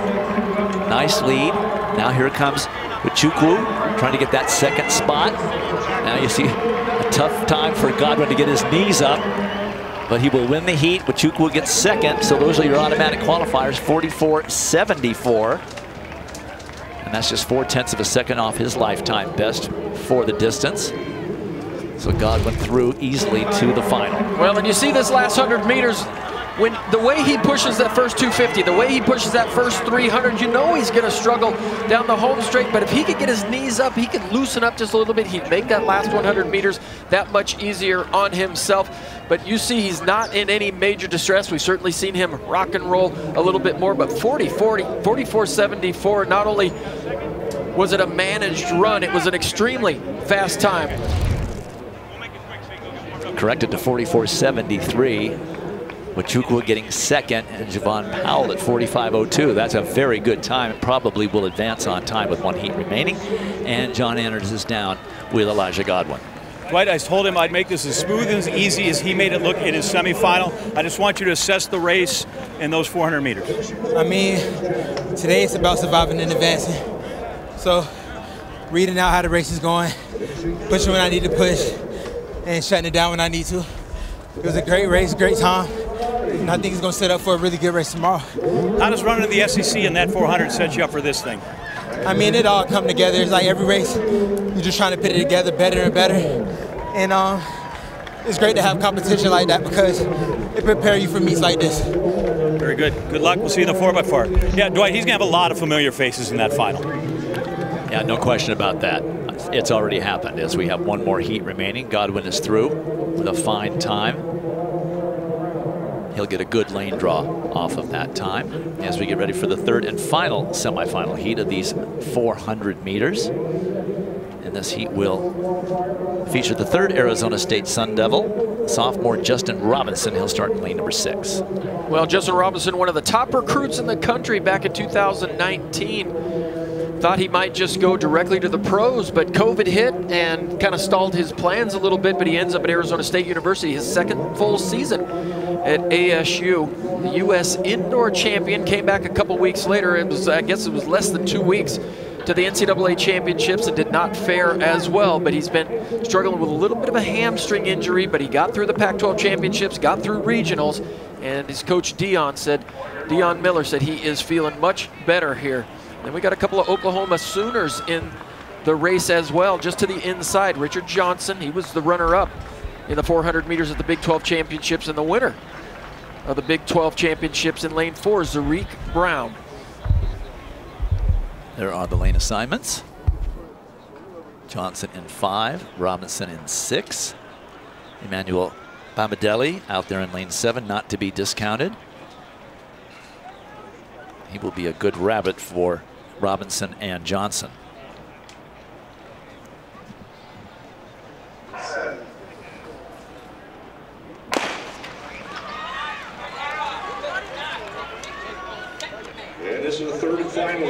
So very even here in this first 100 meters. A little bit of a move out there by Raheem Hales of North Carolina A&T, making up the stagger on Charles Sanders to his outside.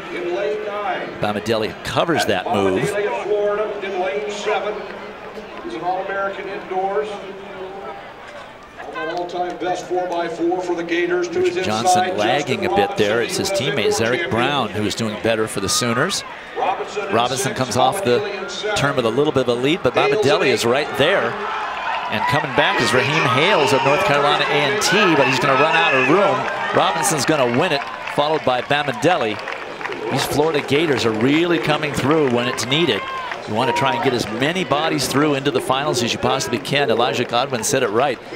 It's just survive and advance. 44.54 for Robinson. That's a big lifetime best. And Bamadelli, 44.67, just under his lifetime best. So fireworks from these athletes in the semifinals here in Austin. Well, you see the tall figure, Emmanuel Bamadelli from Florida, and then the shorter stature Justin Robinson. Robinson, I guess that hamstring is feeling pretty good at this point as he runs an outstanding time there. But with Robert Gregory not getting through in the 100 meters, Bamadelli here getting through is so important to the Florida Gators' hopes of a team title. But you saw Wachuku get through in the heat before. Justin Robinson says, yeah, you know, I can do better than just get through. I can win the heat. There are the official results with lifetime bests for both Robinson and Bamadelli, as well as for Raheem Hales, a big lifetime best for him. Richard Johnson at 45.40, not going to make it through. So let's take a look at, there are the advancers. It took 45.12, almost sub 45 to get through to the NCAA finals this year. Amazing. Back with more right after this. Well, as we've mentioned, it is Men's Day, first day here at the NCAA Track and Field Championships, and that means it's the first day of the 10-event decathlon. And with a recap of what's happened so far, here's Dan O'Brien. Well, some big names in the decathlon this season. That man right there, Kyle Garland, the collegiate record holder, also the U.S. champion from last year, and NCAA runner-up, Aiden Owens-Delerme, if you guys remember last season, took the title by running an outstanding 1,500 meters, but he would not have an easy time this season. That man right there, Leo Neugebauer, the junior from Texas, had a big score at the Texas Relays earlier this season, 8,478. There you see Neugebauer, the tall figure in the white, the burnt orange bottoms. He would get his NCAA campaign off to a personal best in the 100 meters, 10:61. Something to get him excited about. His coach Jim Garnham said if he can run a good 100 meters, it's going to change the way that he thinks about this entire decathlon. It goes against Kyle Garland. Kyle Garland was in the heat just following him there, and he would go 10:63. Not his all-time personal best, but very, very close to it. So Leo Neugebauer, the hometown favorite, would lead after the first event, the 100 meters. All right. Back with much more of that as the evening continues. Next event on the track, the men's 800 meters. There you see Michael Cerrone is the collegiate record holder in the first of 3 heats. Here is Sam Whitmarsh, the sophomore from Texas A&M. He'll start in position number 5.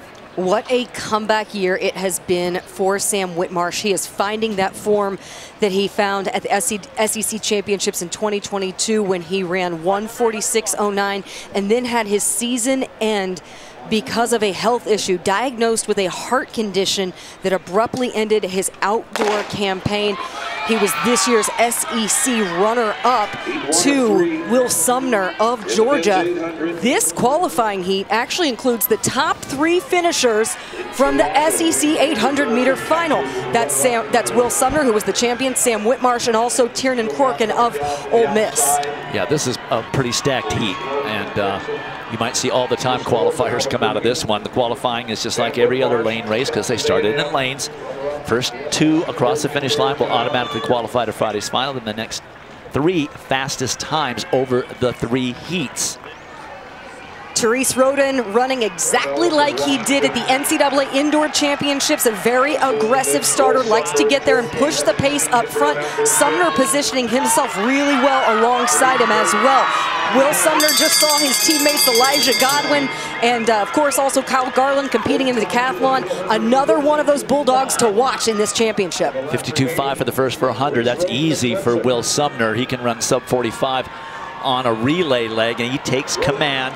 The fabulous freshman from Georgia, went to high school there, grew up there, stayed in state. Sumner now, as he often does, just dominating this heat.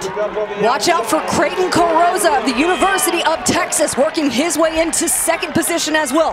The hometown Austin kid looking to advance on to the final after taking a 2nd place finish at the NCAA Indoor Championships. Washington's Sam Ellis is also there trying to get that 2nd automatic qualifying position because Will Sumner is gone. Carrozza is going to give up that 2nd spot. So it will be Sam Ellis getting that 2nd automatic qualifier. 1:46 flat for Sumner, and he had gapped the field with just a little more than 300 meters remaining, and no one responded. The SEC champion, as a freshman, is looking awfully strong as the champion.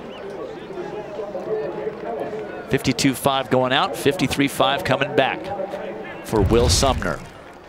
One area of emphasis that he has really put a point on this outdoor season is improving in his last 100 meters. And you can see he got there up to the front with just over 300 meters to go. And what his mentality has been in the close is really emphasizing putting force into the ground when your feet hit the track, paying off very well as you see him positioning himself to contend for the NCAA title come Friday. An impressive performance in this first semifinal by the fabulous freshman from Georgia. 1:46 flat, 1.4 seconds ahead of Sam Ellis, who also automatically qualified. Creighton Carrozza from UT is going to have to sit back and wait and see what these next 2 heats yield. Right now, the bubble time would be Connor Murphy of Virginia at 1:48 flat. That's certain to improve.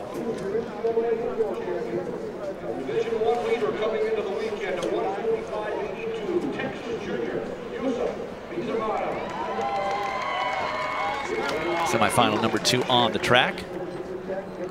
And another Texas Longhorn we're going to be looking closely at, Yusuf Bizimana, the junior from London, England. And it doesn't get any more entertaining in a semifinal than what we have right here, because we have Yusuf Bizimana, the NCAA Indoor Champion, going head-to-head with Navosky Anderson of Mississippi State. If you remember at the NCAA Indoor Championships, Navosky Anderson was initially the winner but was disqualified because he went too wide to try to fend off Yusuf Bizimana. And Greg Metcalf, the distance coach at the University of Texas, said even with as impressive as Bizimana's indoor season was, he's been on an entirely different level this outdoor season. But you know, Navosky Anderson is out for redemption after not able to take home that NCAA indoor 800-meter title. A little shout out to Cash Powell, Long Beach State. Go 49ers, go Beach. Down there in lane number 2, qualifying into this NCAA semifinal.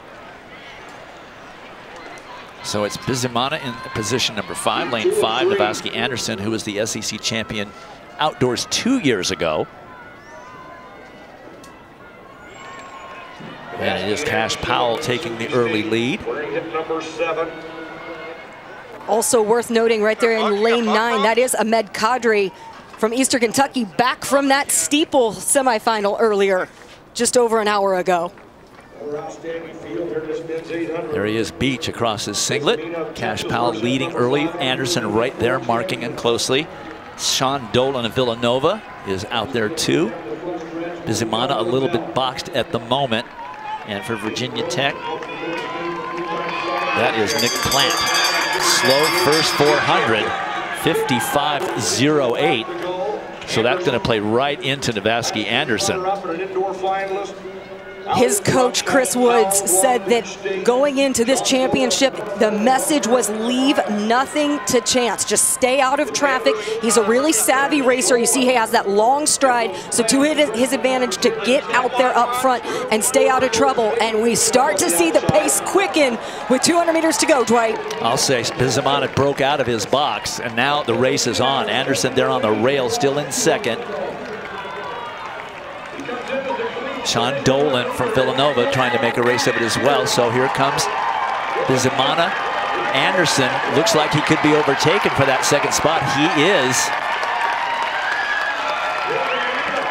Anderson is suffering right now, even off that slow early pace, and the time, 1:48.02. There will be no time qualifiers out of this heat because 1:48 flat was the bubble time from heat number 1. So Anderson will not advance by finishing third. And that was a smart move by Mehdi Yanuri of Oklahoma State to get in for that second spot. Mehdi Yanuri previously competed at South Plains Junior College.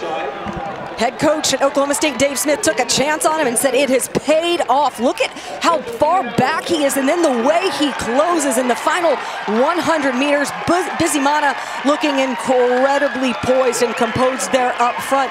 Phenomenal finishing kick. Yanuri gives a little wave to the crowd in celebration. Gotta feel good about that. Bizimana blowing a kiss to the hometown crowd here in Austin. He wins it at 1:48.02. Yanuri at 1:48.28. That Navasky Anderson time of 1:48.79 will not advance. So he will watch this race from the stands on Friday. But it is Bizimana, the hometown favorite, downstairs with John. Hometown favorite and maybe just favorite after that performance. Take us through your 2 laps. It was good. I knew it was going to be hard navigating these heats. It's always hard. You've got to respect everyone that comes in. Everyone deserves a shot. But yeah, this is my track. I've done 1,000 laps on it. I know the ins and outs of it. And I was just patient. And when it was time to go, I went. Simple as that. Tell us how you're feeling, where your strength is. We were here for the Texas Relays. It was the middle of Ramadan. You were having to alter your schedule. How do we feel heading into Friday? I mean, I'm feeling good. Ramadan was a challenge, but it was a no-brainer for me. I had to do it. All praise to the Lord. And yeah, I'm going to keep pushing, keep striving. And yeah, Friday can't come enough, quick enough. I'm ready. Look forward to seeing you and Navasky again one more time on Friday. Good luck. Thank you. Dwight? All right, John, we're going to go real quickly to pole vault.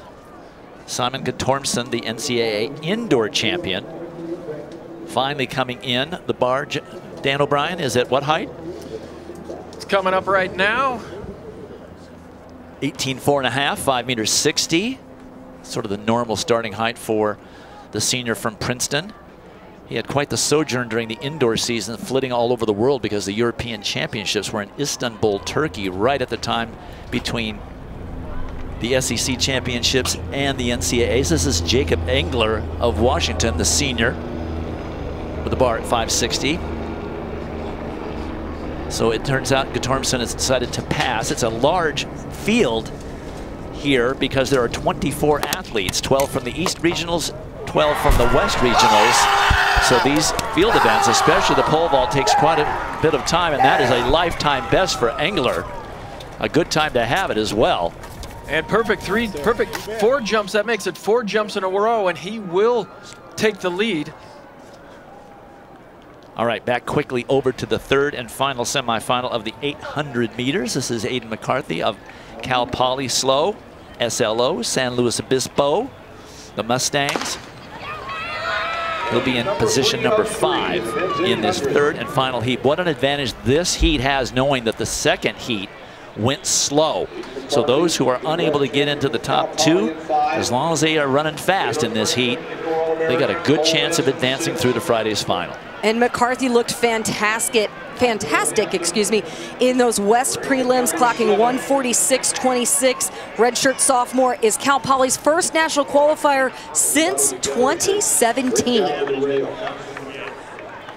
Also seeing up front, that is Oliver DeSamuels of Penn State, the Big Ten indoor 800-meter champion, making his NCAA championship outdoor debut.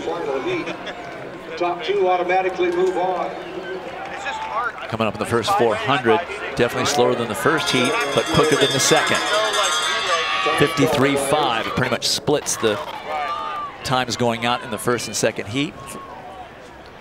So Olivia DeSamuel from Canada and Penn State. Now here comes Aiden McCarthy up on his shoulder, passes him with a little less than 300 to go, retaking control. And then that's Baylor Franklin of Ole Miss mixing it up as well, getting himself well into position. Dujian Blackman of Hampton and Jamaica there in second place with just a little over 120 meters to go, but it is all Aiden McCarthy. Since he took over with 300 meters to go, it's going to really be a race at this point for second place. But on the outside, a move is being made by Abdullah Hassan of Wisconsin. No, that's not Wisconsin. Yes, it's in third place. Robin of Penn State. Penn State. Robin, the freshman, comes through and grabs the qualifying position, 147.60, so not a lot faster than that second heat. That first heat was very quick because of Will Sumner. Let's take a look and see what happened to Ole Miss's runner right at the end, just trying to get that qualifier in the last moments, and Baylor Franklin just gets his feet caught up.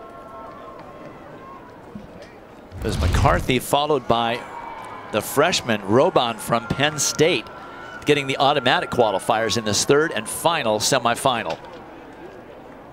What a well-executed close from Handel Robin, third in the NCAA Indoor Championships at 800 meters, positioning himself well at this outdoor championship. All right, let's go quickly to the long jump. Again, 24 athletes. Here's Kerry McLeod of Jamaica and Arkansas, transfer from Tennessee, in his first round jump. You want to try and get out there as quickly as possible, as far as possible, and let them chase you.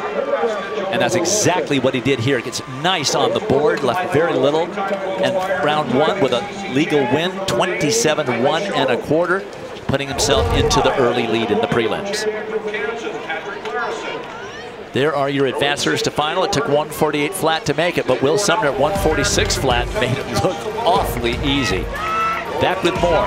It's the 400 hurdles when we return. Welcome back to Austin, Texas for the NCAA Championships. Earlier today, the second event of the decathlon went off under fantastic conditions. Nice and hot down there, and a little bit of swirling winds, but to be a great decathlete, you gotta have great events, and this is Till Steinfort, the sophomore from Nebraska. He'll also be competing in the open long jump. He would win the outright long jump competition here in the decathlon, going 25 feet 10 inches. This is Kyle Garland, the NCAA record holder, runner-up at last year's championships, much improved in the long jump this season. And here is Garland in his first round attempt.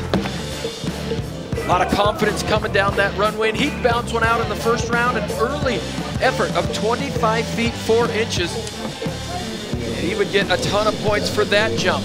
Had a chance to talk to Yariel Soto Torado of Arkansas. He said he was really in a great groove in the long jump, and you can see it. Look at him attack that board. And in the second round, he would bounce out over 25 feet for the first time in his career, 25.1 3/4. But this is your leader after the first event, Leo Neugebauer. First jump was nice and safe, but then he would open things up on his second attempt, shows good speed down the runway. Jumps a little bit flatter, but he really carries that speed out into the sand, and he would go over 25 feet as well.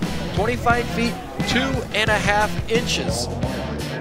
There you see the points after 2 events. Look at the points Steinfort was able to get after that second event. But he is your leader after 2 events. Garland and Neugebauer not far behind.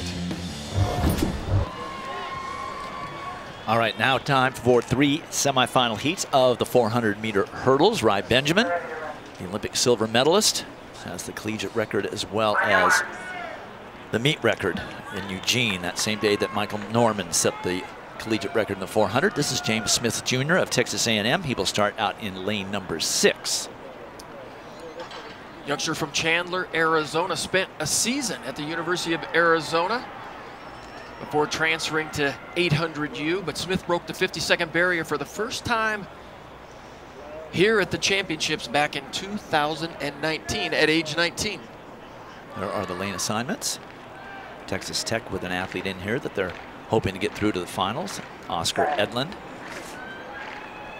And it's the lane race, so same qualification criteria. The first 2 finishers across the line automatically qualify through to Friday's final, and the next 3 fastest times on time over the 3 heats. James Smith really pushing the pace as we get to the 200-meter mark. James Smith, the second of Texas A&M. That's Craig Sadler of North Carolina just to his inside. Smith really pushing hard in this semifinal. He will come off the 8th hurdle first. He's got quite the gap. And he just needs to maintain his momentum over the 10th hurdle as the rest of the field's starting to catch him. And Sean Burrell just doesn't have it, and on his outside right at the end, Corday Long of Alabama winning the heat, but Smith holding on for second, getting automatically through. But Sean Burrell, who we did not mention, again, you just don't know what kind of a race he's going to run. And I think he ended up about 4th in that heat. We'll see if it was a fast time. But that is Corday Long of Alabama, the junior. Well, if you got a long stride, you can run 13 strides in between, but look at this finish by Corday Long. Most guys aren't running 13s by the time they get to the end, but what a finish all the way to the end. James Smith was the one who did all the work, and he was not expecting somebody to creep up with him with that kind of pace on the outside. Corday Long was 8th at the SEC championships, and he's gonna get through to an NCAA final.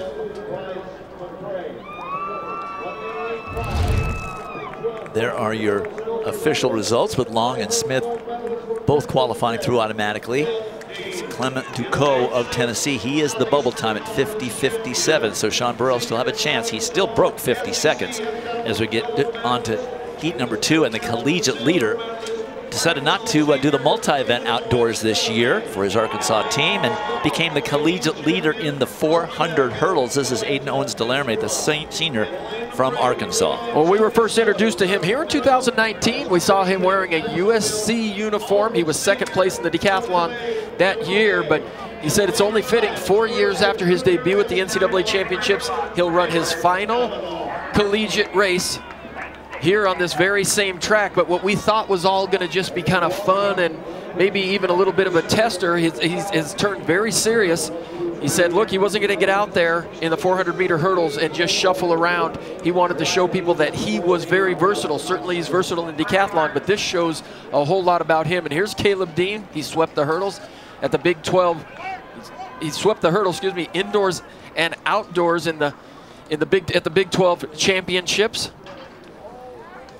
And we see him in lane 5, excuse me, Dwight, and it's going to be so important for Texas Tech even to have a chance at the team title for Caleb Dean to get through. He's already gotten through in the 110 hurdles earlier. But Owens-Delarme has run 48.26 and winning the SEC championships. That is the collegiate leader, and I'm sure here in Austin he is thinking maybe sub 48. Following in Ashton Eaton's footsteps, Eaton took a year off between Olympics and decided to run up 400-meter hurdles and got pretty good at it. So back over to the pole vault very quickly. Sondre Guttormson, the NCAA indoor champion, missed on his first attempt at 18.4½.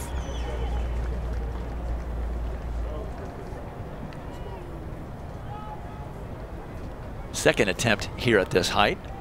Again, very slow moving competition because of the amount of people. You can see he's easily over, but you never want to have a miss if you can avoid it.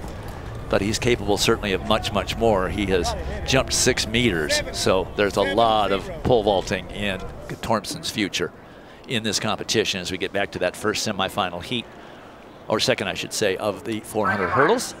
There is Aiden Owens-Delerme. He will be out in lane number 6 with Caleb Dean of Texas Tech on his inside, which is a fortunate lane draw for the Red Raider. Might help him get an automatic qualifying spot. Well, in the events that make him such a tough competitor in the decathlon, the 400, he's an outstanding 400-meter runner. He's a really good 1,500-meter runner. They translate very well over to the 400-meter hurdles. This is just a race of guts, and he's got guts to give.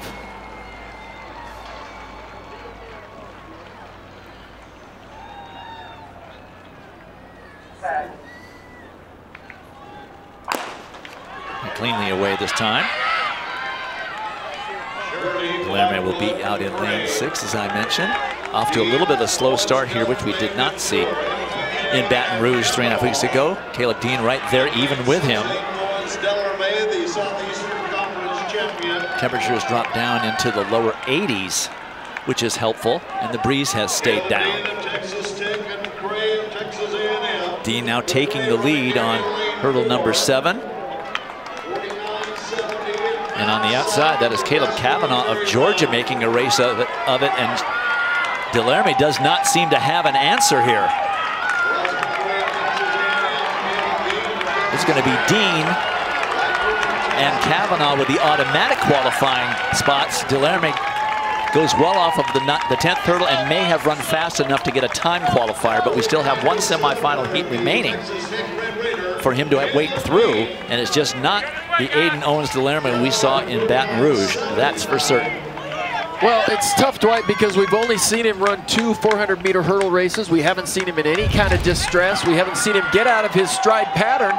And here we are at the championship. You see him, he makes a really good comeback at the end, but he's out of the race by that time. Caleb Dean ran a phenomenal race up front, got a little wild on that 10th hurdle, but he was able to close very strongly. And the Texas Tech Raiders, he takes a step into the other lane, but did not impede anybody and did not improve his own position.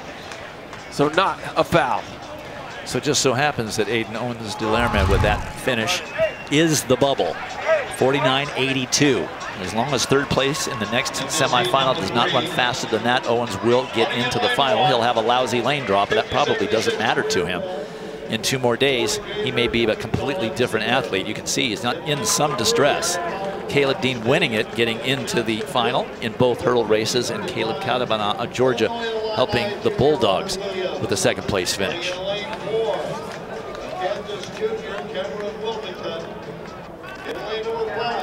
Third and final semifinal heat.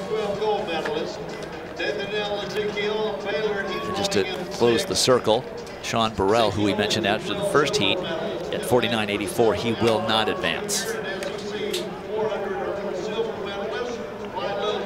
Let me correct that. He is the bubble. Delerme 0.02 of a second faster. He is next to the bubble. Let's get that straight. Nathaniel Ezekiel of Baylor. He will start in the 6th position. He has run 48.42, just a sophomore from Nigeria. Well, he was 2nd in the Big 12 championships behind the winner of the last heat, Caleb Dean. But his time, 48.42, ranks him 4th among collegiates this season. They received a Pac-12 champion in lane 5, Cass Elliott. An outstanding 800-meter runner indoors, has run 146. But he easily won the Pac-12 championships just a couple weeks ago. And I promise not to make any type of a mamas and papas comparison there. There are your lane assignments. Elliott in 5, Ezekiel in 6. They know what they have to do from a standpoint of time. But the best way to qualify through to the final, finish in the top 2. You're automatically in.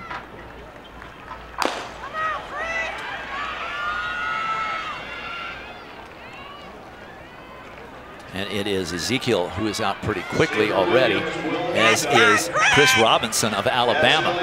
Well, Robinson making up the stagger already. I was going to say, remember Chris Robinson was the runner-up at the SEC Outdoor Championships behind Aiden Owens-Delerme, and he really seems to be attacking the first part of this race. 8-7, Chris Robinson of Alabama. Robinson still getting after it. He'll go over the 8th hurdle first. And on the outside, that is Rasheem Griffith of Tennessee, who did not qualify in the 110s, as I recall. Cass Elliott trying to get back in it, as is Nathaniel Ezekiel. It is going to be Robinson who's going to win it. Ooh, it looks like Ezekiel did get in for that second automatic qualifying position. This is a quick heat, 48.80 for Chris Robinson, the junior from Alabama.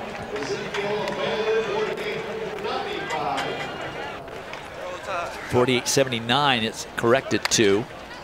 So this could have an interesting effect on the time qualifiers.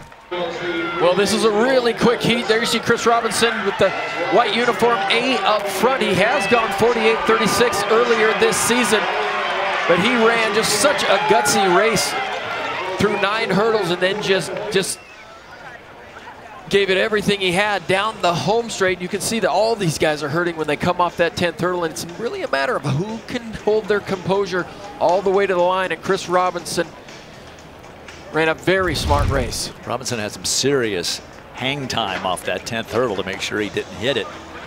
48.79, Ezekiel at 48.95, James Rivera at 49 flat. So these are going to be times that are going to knock Aiden Owens-Delerme out of the final. There you see Craig Sadler of North Carolina getting that last spot at 49.57. So Aiden Owens-Delerme and Sean Burrell both out of the 400 hurdles final. Back with more. And the decathlon would continue into the 3rd event, the shot put. And here is the Texas junior, Leo Neugebauer, already has a world championship qualifier in the decathlon. He'll represent Germany at the World Championships, and on his first round, he said it was a conservative throw, but he would smash one out over the 53-foot line, 53.4 and a half, and that would be his best throw of the day. After a good long jump, Yariel Soto Torado would come up with another personal best. He'd punch one out over 45 feet. You see some intensity there, 45.10 and 3/4 for him. That keeps him in the mix here after the 3rd event. But the favorite coming into these championships, Kyle Garland, would take him 3 throws to get his best throw out there, and as soon as it left his hand, he knew it was a big one. So in the 3rd round, he goes 53.9 1/4, and that would be the best throw of the day. Till Steinforth, your leader after the 100 and the 200. Move over to an event that is not his best event, but he would throw 45.9. But we show him because remember, he's not just doing the decathlon today, he's also going to compete in the long jump tonight. So the decathlon after 3 standings, Kyle Garland would move into the lead, most narrowest lead, with Neugebauer in 2nd position, Steinforth in 3rd. And you can see that we're in darkness now, except for the lights here at Mike A. Myers Stadium. Getting ready now for the 200 meters, 3 semifinal heats. Walter Dix still the collegiate record holder, and Divine Oduduru setting the meet record right here 4 years ago. It's a lane race, so same qualifying. First 2 across the line.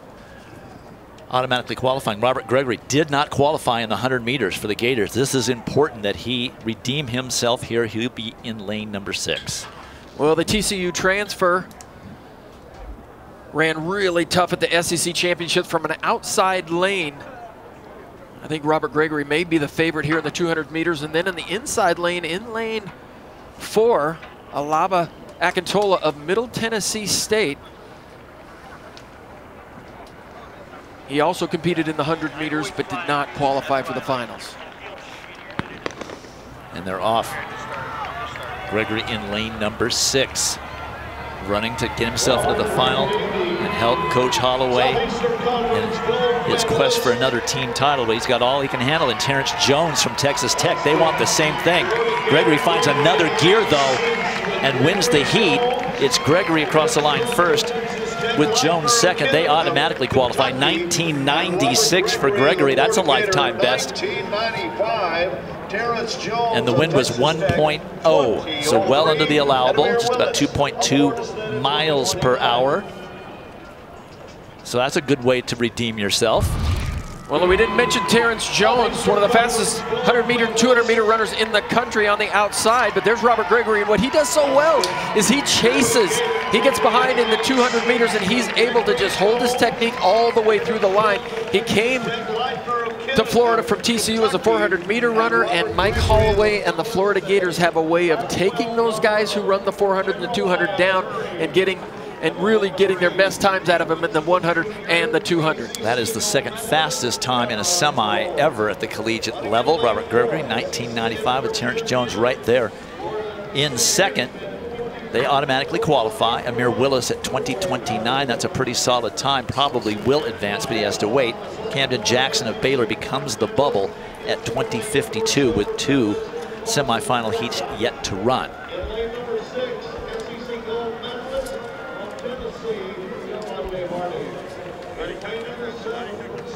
Getting our final warm-ups in heat number 2, which will feature in the middle of the track, lane 5 from Alabama, the sophomore Tarsis Oragat, who I thought was the favorite to win at the SECs and looked really good coming off the turn, but was overtaken and finished 3rd in that race. Well, just a little bit of inexperience. Coach Blaine Wiley at Alabama says this is really the first year that he's worked on testing and strength training.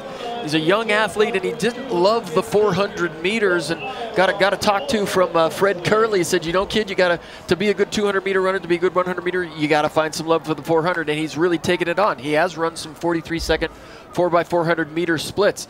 All right, Javante Harding in the same position now as Robert Gregory. Did not qualify in the 100, and this is his specialty, the 200.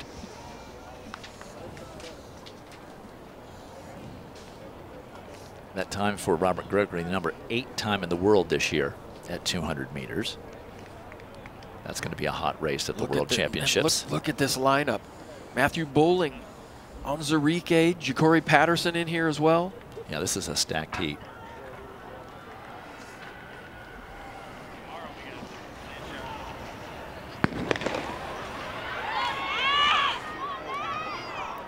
Oragat in 5, Harding in 6, Bowling in 8. Bowling is well back coming off the turn. Onzarike of Stanford, though, he takes the lead. Onzarike, he's going to win the heat, and oh, I can't believe that Javante Harding led up at the line and got dipped for that second automatic spot by Oragat. That is a mistake, and he's a junior. He's going to get a talking to by Coach Ross for doing that. 1976 for Oragat. That is a collegiate leader. That's how I thought he was going to run at the SECs. Oh, that was Onzarike. Onzarike, so sorry. My mistake. Oragat was second at 1994. Onzarike ran an incredible last 100 meters. Well, he really pushed the first 100, came off the turn in the lead, and he just didn't let up. 1991, he was number 9 in collegiate history, right there with Wallace Spearman, but he drops his personal best from 1991 to 1977. Huge PR. Just looking at the uniform and the person, not looking at the name. Onzarike, number 2 in the world this year, but I'm still baffled by what Javante Harding was thinking, letting up at the tape and letting Oragat get that second qualifier. 1998, Harding is probably going to qualify through, but boy, that's a mistake that normally you see a freshman make. But the winner of that heat is with John. I do have our winner right here. Listen, it was tight in the 100 to get in. That was real tight. You decided to not leave things to chance. Tell me about your half lap. I mean, it felt good. I knew I just needed to execute. I got out, pushed the curve. Most importantly, stay comfortable. Trusted in my training and showed on the track. We all say that, and then we trust your training when we run fast. But you see 1976, I'm kind of blown away. I want to know what your reaction is to 1976. It's a great time, but I know what I'm capable of.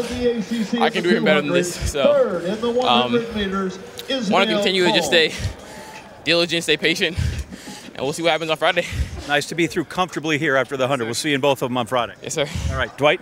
Only Divine Oduduru of Texas Tech and Walter Dix of Florida State have ever run faster than just in what you just saw just now. And I think they probably had a little more wind than in that race. Fantastic. Third and final semifinal coming up.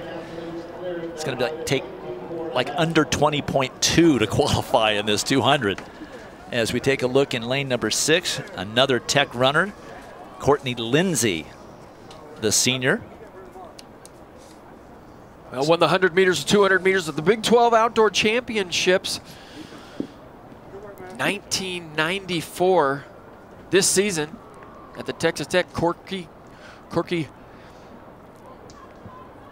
Crawford Shootout. Inside him, Sean Maswangani of Houston, sort of a 200-meter specialist. Yep. The bubble is 2026. So we probably got a bunch now. And they are off. Maswangani in 5, Lindsay in 6. The Houston Cougar. Pretty even between the two of them coming off the turn. Maswangani gets, no, he doesn't quite get it. It is Lindsay and Maswangani. Those are going to be your qualifiers. There is Lindsay. He's going to win it. Maswangani having a little trouble keeping his form together the last 50 meters or so. 1988 for Courtney Lindsay. That's a lifetime best. His lifetime best before was at altitude. And we are not at altitude. Only a 0.6 Zephyr behind them as a tailwind. So Lindsay lowering his lifetime best a ton. Well, for Texas Tech, Terrence Jones gets all the headline, but Courtney Lindsay, he's been the most consistent runner for the Red Raiders this season. He looks over at Sean Maswangani down the home straight. This is something these youngsters do these days. But Courtney Lindsay made it look absolutely easy, but absolute perfect condition for 200-meter running here tonight. 6 of the qualifiers under 20 flat. Maswangani still managed 1999, which is a lifetime best for him. Why do they want to keep looking at Sean as they get the last 10 meters? Is his hairstyle in both the 100 and or in the relay and the 200? They were looking at Sean Maswangani. There are the advancers to final. It took 2024 to make it through. Unbelievable. It's the men's the decathlon 400 when we come back. Fourth event of the decathlon first day is the high jump. Leo Neugebauer, about a 6'10" guy. Here's the attempt at 6'8¼ first attempt. A little brush, he's on his way over. Should get off his penultimate step a little bit better. As tall as he is, he should jump a lot higher. This is a guy who does jump high. 7'1½ is Kyle Garland's lifetime best. Here's his first attempt at 6'8¼ Very flat jump. He landed on his plant. Look at how far back in the pit he lands. That's all he would get. 6'8¼ That's leaving a lot of points on the table for the collegiate record holder, but he does maintain a slight lead, 13 points after 4 events going into the 5th and final event of the first day, the 400 meters. He's got some making up and some spreading apart to do over Leo Neugebauer in this 400, Dan. Well, it's interesting. We wanted to see a highly contested decathlon, and we knew that Leo Neugebauer was going to have to step up to Kyle Garland's level. But Kyle Garland has left a little to be desired in a couple of events today, and so he's kind of stepping back, giving Leo Neugebauer a chance here. There we see Kyle Garland. He ran under 48 seconds for the first time at the SEC Championships. This is Austin West in 6th position. He is an outstanding 400-meter runner, has gone mid-46 seconds, and he's down in lane 3. By my estimation, Kyle left about 80 points on the table in that high jump. His lead should be closer to 100 points, and he only has a 13-point lead. So Garland in lane number 7. He has a couple of guys to his outside that are faster than he is that will help draw him along. That is Ben Barton of BYU out early. I don't know what happened to Hakeem McMorris. He's a 46 guy, but he is suffering out there in lane number 9. And there in the middle of the track, you see in the all-crimson uniform as he gets to the 200-meter mark right there. That's Peyton Bear from Mississippi State. He's also run under 47 seconds this year in the 400 meters. The freshman from Mississippi State running well in lane 5. Garland trying to stay in contact with Ben Barton of BYU. Down on the inside, that is Austin West of Iowa running a fine race. It is going to be West who will win this first of 3 heats, followed by Barton. Garland ends up about 5th, but this is a quick heat. These are some fast guys. 46.57 for West, just over his lifetime best. And the key to the 400 meters is to act like the end of it does not hurt. You got to continue to swing your arms. You got to continue to lift your knees. And look at Austin West on the inside and Ben Martin on the outside. These guys know how to run the 400 meters. See some of the guys in the back, they're just suffering and struggling, and you got a choice. You can suffer and run fast, or you can suffer and run right, and you run wrong and run a little bit slow. And there you see Austin West really bringing it home for the Hawkeyes. 980 points for that performance for West. That will move him up. Garland ends up at 47.78. That's a lifetime best for him in 5th place. It was a real advantage for him to be in with these speedsters. West wins it over Barton, Bear, and Klein, but Garland 45.70 for day 1. And he is downstairs with John.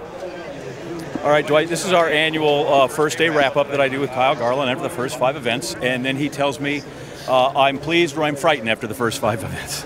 You know, it's really a good day out here. The heat is a big factor for sure, but, you know, just excited to be out here. Just excited to be with this great group of guys. Excited to be doing what I love to do. You know, I'm glad I was able to put up a solid 5 first events. You're not a 6'9" high jumper. I feel like that was maybe, if there's a disappointment in the day, that could be it. For sure. I mean, it's always kind of disappointing when you have one of your favorite events in one of your most powerful events that don't always come through, especially when you feel on, but it happens. It's a 10-event competition, not a 1 event. Just got to keep moving on. All right, his parents around here, they're wearing last one, best one t-shirts, so 5 more in the last one, the best one. Good luck tomorrow. Thank you. Go Dogs. Dwight. All right, John. Yeah, like I said, he left a lot of points on the board there. He has jumped well here before, so that's not it. It's not like he doesn't like this place. As we move along to the second heat of this decathlon 400 meters, I see a lot of 49s and a couple of 50s for lifetime bests amongst this group of 8 decathletes. There's Heath Baldwin. He will be on the outside running a time trial in lane 9. His goal to not see anybody until after the finish line. Well, he creeped over 8,000 points for the first time this season at the Mount Sac Relays. Good-looking young decathlete from Michigan State. But you're right, Dwight. You know, these guys just different levels. You see a lot of 49s, 50-second personal best. Not quite as exciting as the last heat, but something at stake for each and every one of these guys. This is Marcus Weaver, maybe the future of the decathlon for the University of Arkansas. Just a sophomore. They always have guys and gals in the wings in the multi-events in Fayetteville. It's a scratch in lane number 3, John Murray of Auburn, not contesting these 400s. And we also see somebody quitting out there. I think it looked like Marcus Weaver. Marcus Weaver out of this 400. So it's Alexander Jung of Kansas is out there. Understand that Marcus Weaver is dealing with a severe foot injury. Just couldn't go. That's Raphael Rapp, the freshman from Oregon. You can see his very bright green singlet, but he is going backwards at this point. So for Kansas, this is Alexander Jung. He's run 49.05 from Germany. And on the inside, that is Aiden Ouimet of Illinois. He's going to win the heat. 49.52, just outside his lifetime best of 49.29. Third at the Big Ten decathlon just a little less than a month ago. This is his NCAA championship debut, winning his heat of the 400. And that was Alexander Jung finishing second. So real quickly, let's go back over to the pole vault. As I mentioned, very lengthy competition due to the amount of competitors, 24. It's not an event that goes very quickly. Kyle Rademeyer now with a bar at 5 meters 70, 18.8 and a quarter. He is your current leader. This is how he got the lead, by clearing his first attempt at 18.8 and a quarter after clearing 18.4 and a half on his third and 17.10 and a half on his first. That's the way it's done. And then we're up for the second attempt with Hunter Gerritsen at that same bar. He had a miss at the previous height. Third attempt clearance at 17.10 and a half. So they're having some trouble dealing with the conditions down there. There might be some swirling winds. It's up against those stands as light becomes dark. So there's your update on the pole vault. Still plenty of vaulting left to go as we get ready for the third and final section of this decathlon 400. This one will feature Leo Neugebauer. And Dwight, here is where it helps to have the hometown crowd. You know, I can't tell you how many young Oregon decathletes have just stepped up at the NCAA championships when the championships have been there at Hayward Field. But here at home in front of this Texas crowd, you can feel this crowd lift you up. And a big guy, if you get tired in the day in the decathlon and that, you got your teammates out there, you got your family and friends will all come out to cheer you on. You find the will. You find a little bit more strength, a little bit more power down that home straight. Really saw that at the Texas Relays, where he had a spectacular score and was helped along by the people here at Mike A. Myers. That's Jack Turner from UT San Antonio. And he's run just a little bit quicker than Leo Neugebauer, and he's just to his outside. If Jack Turner can go out a little bit quick, he could help pace Leo Neugebauer in the first part of this race. So Leo's lifetime best is 48.21 in this 400. Very solid time for a big guy like he is. He needs to run 47.49 to catch or take the lead from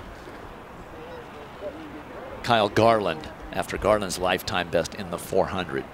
That's a very tall order. Remember, Neugebauer comes into this event 13 points behind Garland. Garland put up a heck of a nice time and score with his lifetime best in his heat. Edric Florial said that Leo Neugebauer has been training with some of the quarter milers. He was afraid to do so earlier in the season, but he's got a lot of confidence here, and his conditioning is very good. Well, you can't miss Neugebauer in the middle of the track. He's about 6'7". Long strides. And keying off of Jack Turner right to his outside. And in lane 7 in the white top with the blue bottoms, that's Grant Levesque of Rice. He took out to an early pace at the 200. Now he begins to slow down, but here comes Neugebauer. Turner with just a 700th of a second better lifetime best than Neugebauer. Neugebauer is going to come off the turn in the lead, and this is where he's going to get some help and some love from the crowd. Neugebauer lifting nicely in this finishing stretch, pulling away. That 400-meter train is really showing. Look at this, 47.11, a giant lifetime best, and into the first day lead. I told our statistician Tom Lewis when he told me the time he had to run, I said, yeah, that's not going to happen. I was so wrong. Well, it takes discipline and patience to just run the race plan that your coach lays out for you, and he just absolutely ran it to perfection. There you see his coach, multi-event coach Jim Garnham, came over from Notre Dame a few years ago, making a name for himself certainly in the world of multi-events. But there you see Leo Neugebauer come down the home straight, chins up a little too high, but look at the arm action. He's lifting, he's driving, he continues to move his arms. Decathletes forget to swing their arms at the end. And you know what, when you cross the line and you see a big personal best, it doesn't hurt as bad. He improved his lifetime best by 1.1 seconds and takes the first day lead by 21 points over Kyle Garland. Now we have a competition. He's with John. All right, Dwight, I thought, you know, I'm here with Leo and we're going to talk about all 5 events. Actually, let's just talk about one. 47.08, where'd that come from? I mean, look at the stadium. Got the home crowd. This just the energy that I get from this stadium, from this crowd is just so amazing. And they literally carried me over the finish line. I'm just soaking all this energy in. This thing is so beautiful. It feels so good competing here. I'm looking over your shoulder. First day lead by 21 points. Give me a larger assessment of the day. So I think I had 3 PRs, and even the high jump was a little bit higher than what I did at Texas Relay, so that's amazing. Shot put, I wanted a little bit more, but today just wasn't the day for shot put. But overall, I'm more than happy with the score. So I think tomorrow's the last day you get to put on the Texas jersey. No. We got more? I'll be back next season. All right, there you go. I thought maybe there's money to be made, but we're good to see you one more time, and we'll see you for 5 more tomorrow. I appreciate you. Back upstairs, guys. All right, John, thank you. Quickly over to the pole vault, which is now starting to thin out with the bar now at 5 meters 80, 19 feet a quarter inch, a height that Sondre Guttormsen is very familiar with. But he has struggled a little bit. Second attempt clearance at 560, and then past the last height, the height where the medals are probably going to be handed out. So he's got to clear this, and that is a no vault. So 2 remaining.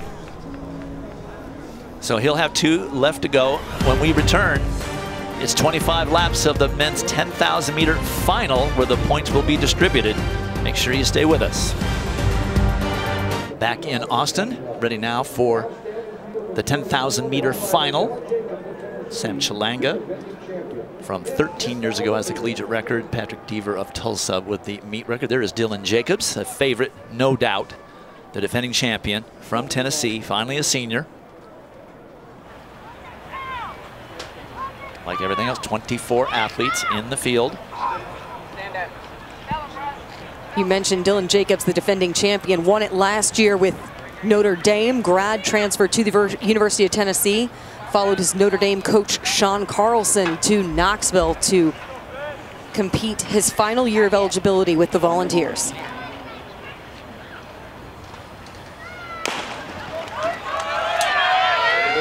Five laps of this 400-meter oval.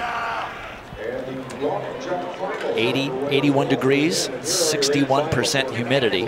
Not ideal conditions for a 10,000 meters. So we'll have to see how the pace shakes out as you see the competitors go by. Our list of competitors.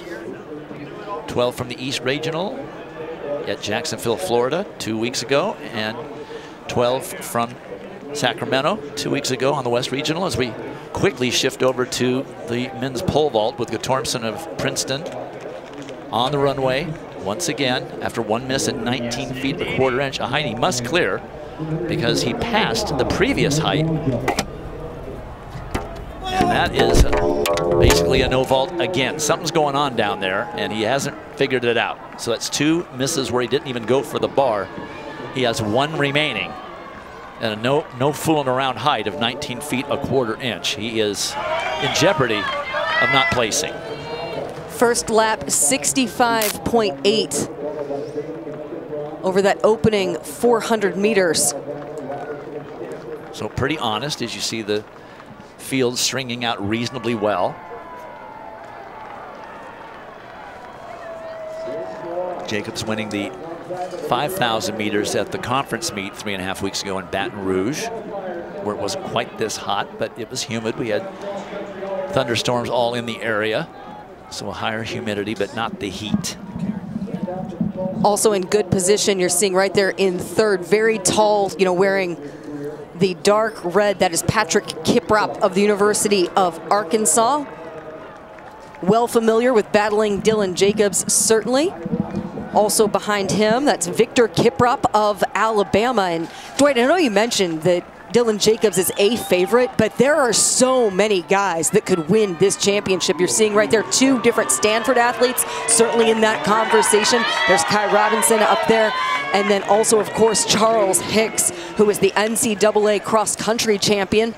Pretty consistent, another 65.8, so that's 27.25 pace currently to this point of the race. Dylan Jacobs looking really comfortable, sitting in about 5th position from what we can tell right here. And in talking with Sean Carlson, his coach, earlier today, he said, we're very aware that it does not get easier to win another title. If anything, it gets harder to replicate such a special performance. But Dylan Jacobs is certainly a very special athlete. And one of the things that they noted was how the team tactics would come into play. We saw that indoors over 5,000 meters with Northern Arizona and how they utilized each other.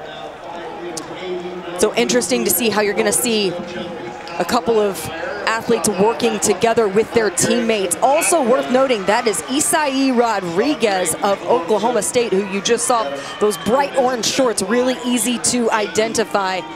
66.1, so they've slowed just ever so slightly on that last lap as things are beginning to stretch out.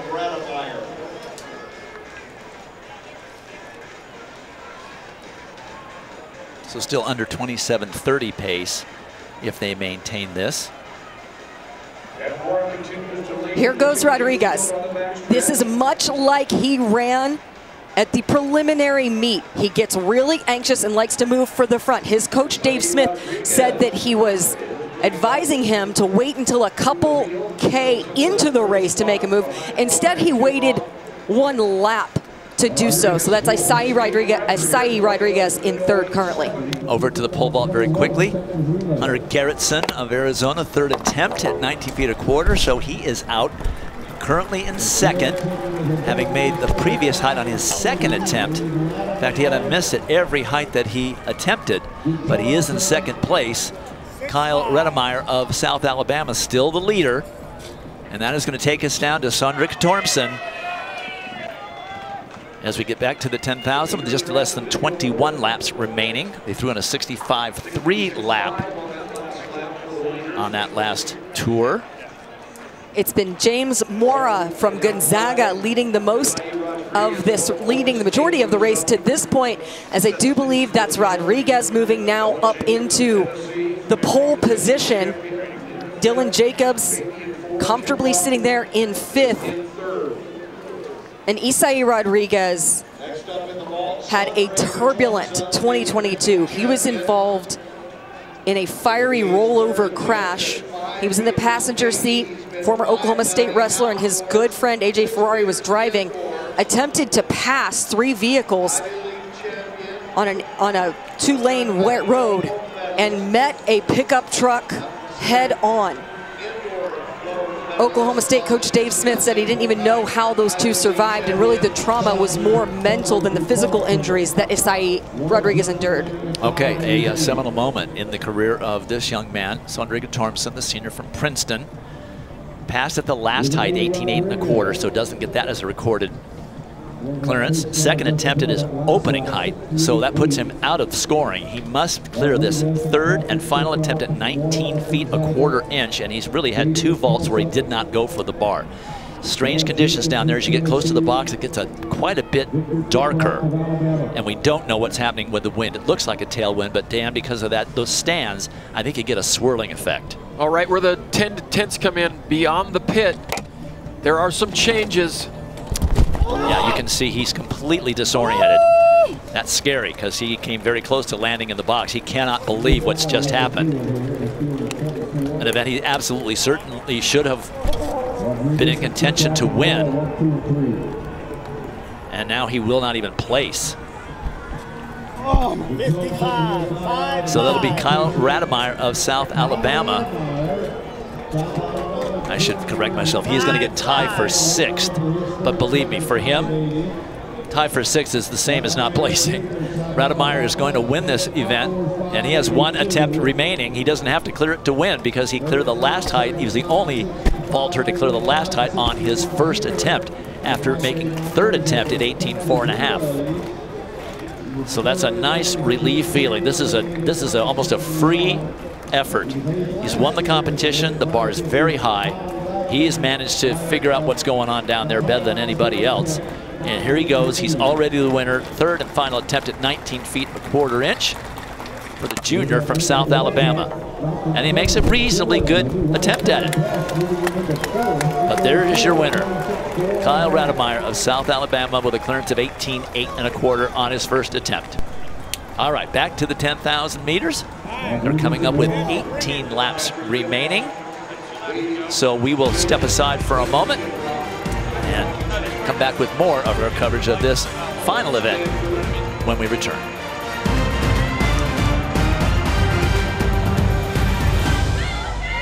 Well, some familiar faces in the men's javelin. Of course, those javelins got to have a place to land. There you see, we were a little bit of sun earlier, but good conditions for the javelin. There you see the records. Like I said, some familiar faces. Mark Minicello, he won the Mount Sac Relays, won the SEC title. This is your defending outdoor champion. And in the second round, he would send one out there. Nobody's thrown as far as Patrick Bowden has on this stadium for years and years, but he'd go 253.6 and take the early lead. All right, we'll stay in the SEC, and certainly remember this guy, Zuriel Padigo. At the regional championships, he was all but left for dead, and on the final throw, he'd go from 13th to 1st, and he'd find himself here at the NCAA championships again, and in the third round, he'd go 261.9, and he would take the lead and set the standard out there. Now everybody was chasing him. And here in the third round, Chinicharam Namandi, the 2021 World Under-20 bronze medalist, would launch one out there just inside the 260-foot line. He'd go 257.1, and he would move into second position. Still, everybody continues to chase Padigo. And in the fourth round, the Virginia senior, Ethan Dabbs, trying to work his way up into medal contention once again. The 2022 ACC champ and NCAA runner-up. He would dig deep and launch one out there again, just short of that line. He'd go 260 feet 1 inches, and he would finish in second position, just 18 inches short of Zuriel Padigo, and Padigo would come home with another NCAA title after almost not qualifying to be here.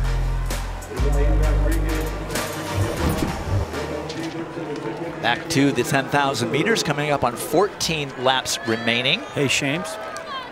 And through the 4,000 meter mark, they were at 11:15 on 28:07 pace. And one athlete that looks well positioned right now is Patrick Kiprop of Arkansas.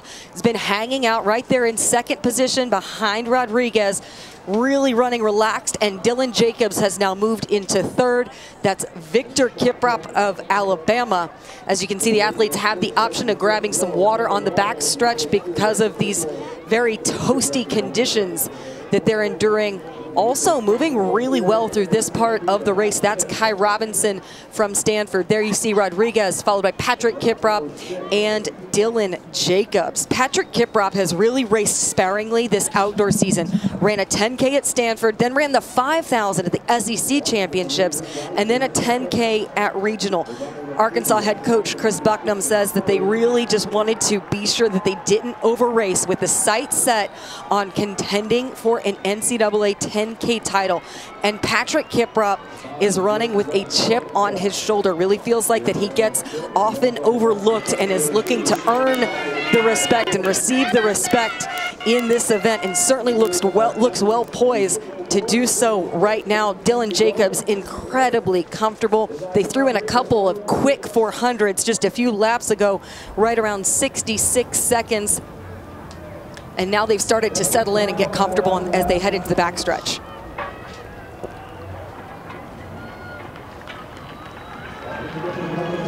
Let's shift very quickly over to the shot put.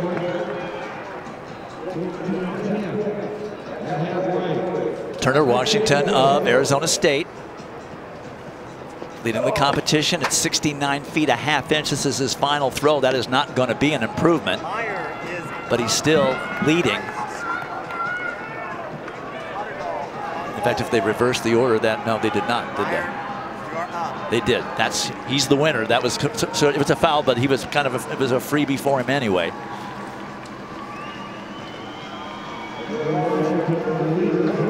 He's the only one over 21 meters in the field as we come around with now 12 laps remaining in this 10K.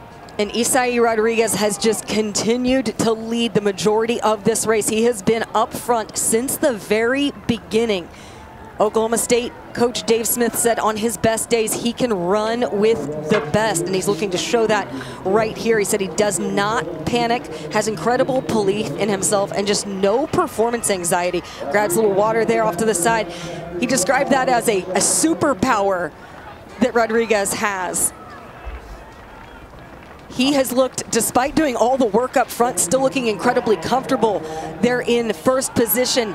Kiprop in second of Arkansas, Jacobs of Tennessee, and now Kai Robinson has moved up into the conversations, and it is above 80 degrees at this point. It is 81 degrees with 61% humidity, and when you think about the conditions that Kai Robinson ran the World Cross Country Championships this year, it was in Australia. It was hot, humid, windy conditions, so not greatly unlike what he's experienced here. He was 23rd at the World Cross Country Championships earlier this year. That was back in February.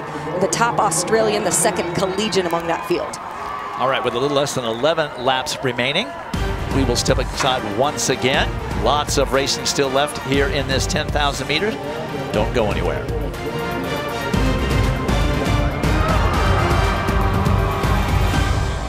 Back in Austin for more of the NCAA Track and Field Championships. When they come around, there'll be 8 laps remaining in this 10,000 meters. But moments ago, in the shot put, After we announced that Turner Washington of Arizona State was leading with 69 feet a half inch. Here's Jordan Geist. You might remember he was third in the hammer earlier today. Here he is in the shot put. And on his 6th and final throw, he bests Turner's best effort by a silly 2 centimeters, 3/4 of an inch, out to 69 feet 1 1/4. Good position, pushed right through the ball, and he needed all of it. 6th round, that's the way you want to do it. So Jordan Geist, 3rd in the hammer and 1st here in the shot put. All right, 7.5 plus laps remaining in this 10,000 meters. And the crowd, the lead group is starting to thin out a bit, but still a dozen people there, almost a dozen people. Kiprop looking very good. Dylan Jacobs still looking just fine. A lot of contenders for this title. Absolutely, everyone is in the conversation right now. The last few laps have hovered right around 70 seconds. It's been 69.6 and 70.4. As you see, Rodriguez continues to lead. It looks like he glanced up just a little bit at that video board to see exactly how much of a lead that he has been able to build. And then you see that's where Dylan Jacobs is, just ahead of Bob Liking of Wisconsin, as they go into 7 laps remaining in this race. I hadn't seen Dylan Jacobs' face for a few laps, and now I can see that he is suffering. He is well off the lead group, probably about in 13th place, the defending champion having a tough time dealing with these conditions.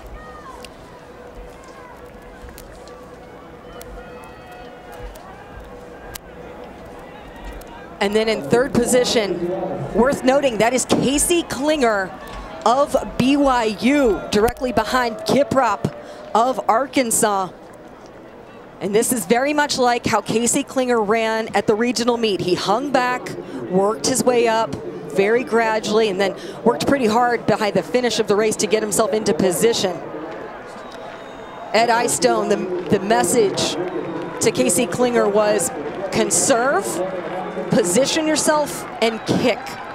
He said this will be a race of attrition, and Casey Klinger appears to have endured that pretty well to have himself among the top 3 with 6 laps to go. And if you remember, the last time the NCAA championship was here in Austin, BYU had 6 athletes in the men's 10K final, and they went on to finish 1, 3, and 4. So Austin has served BYU well. In fact, Ed Eyestone won one of his own, actually 2 of his own NCAA championships in Austin. Pulled off the 5K, 10K double titles back in 1985 here in Austin. That continues to be Rodriguez up front, and they have quickened 68, 68, 69. So now they're consistently below 70 seconds. All right, let's transition over to the long jump runway, where there are a couple of Razorbacks in contention. In fact, they're leading. That's how much in contention they are.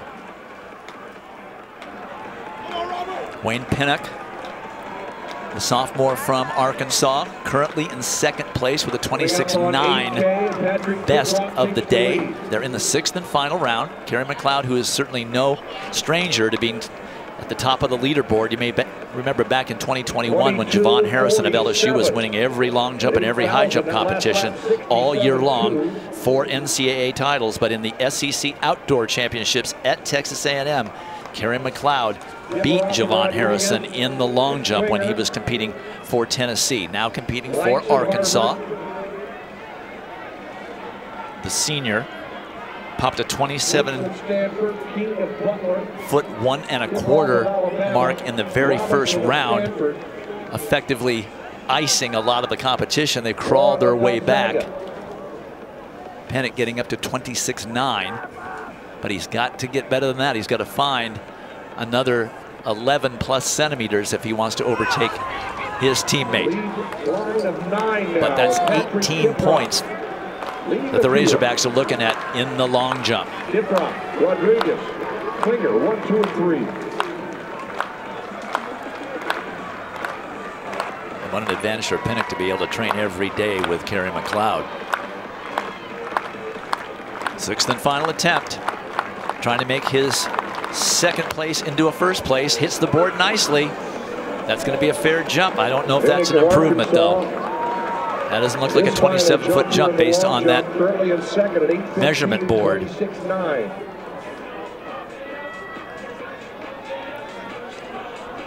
So Coach Chris Bucknam has to love this.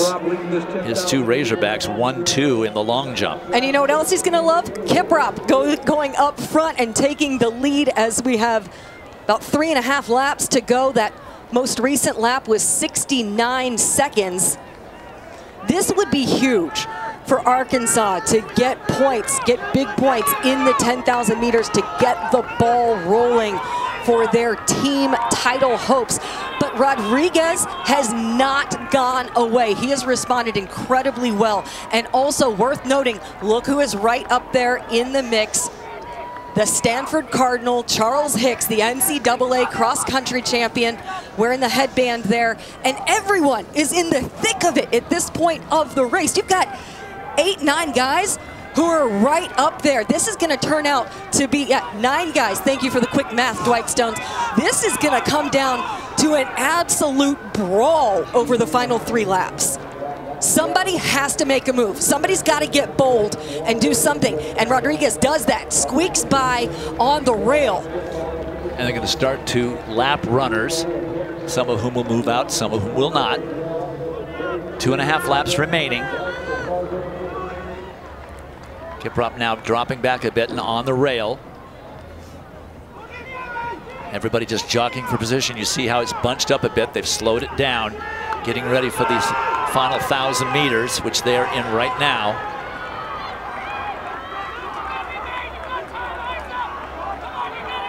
Rodriguez continuing to lead this group, which he has done for many laps.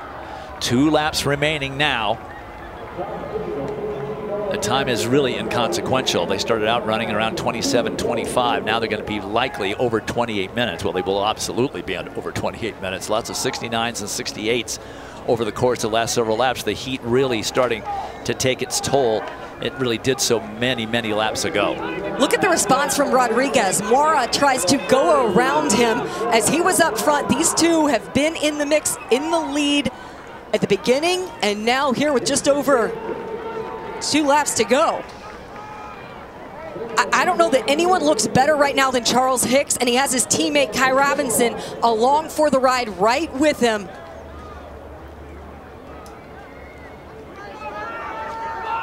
Hicks looking incredibly poised as Robinson makes a move and goes to the front. A bold move by the Stanford Cardinal there in 1st and 3rd as they're coming to the bell lap.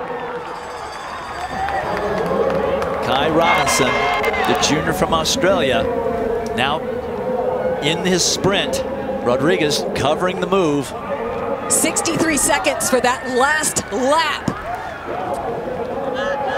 Charles Hicks right there. Now he goes into second. It is the Cardinal 1-2. The fact that Rodriguez doing all that work for all those laps finally taking its toll. Robinson in a full sprint. Hicks trying to catch him.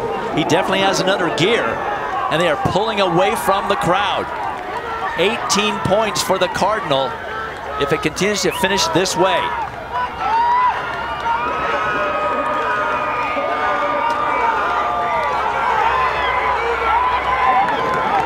Robinson.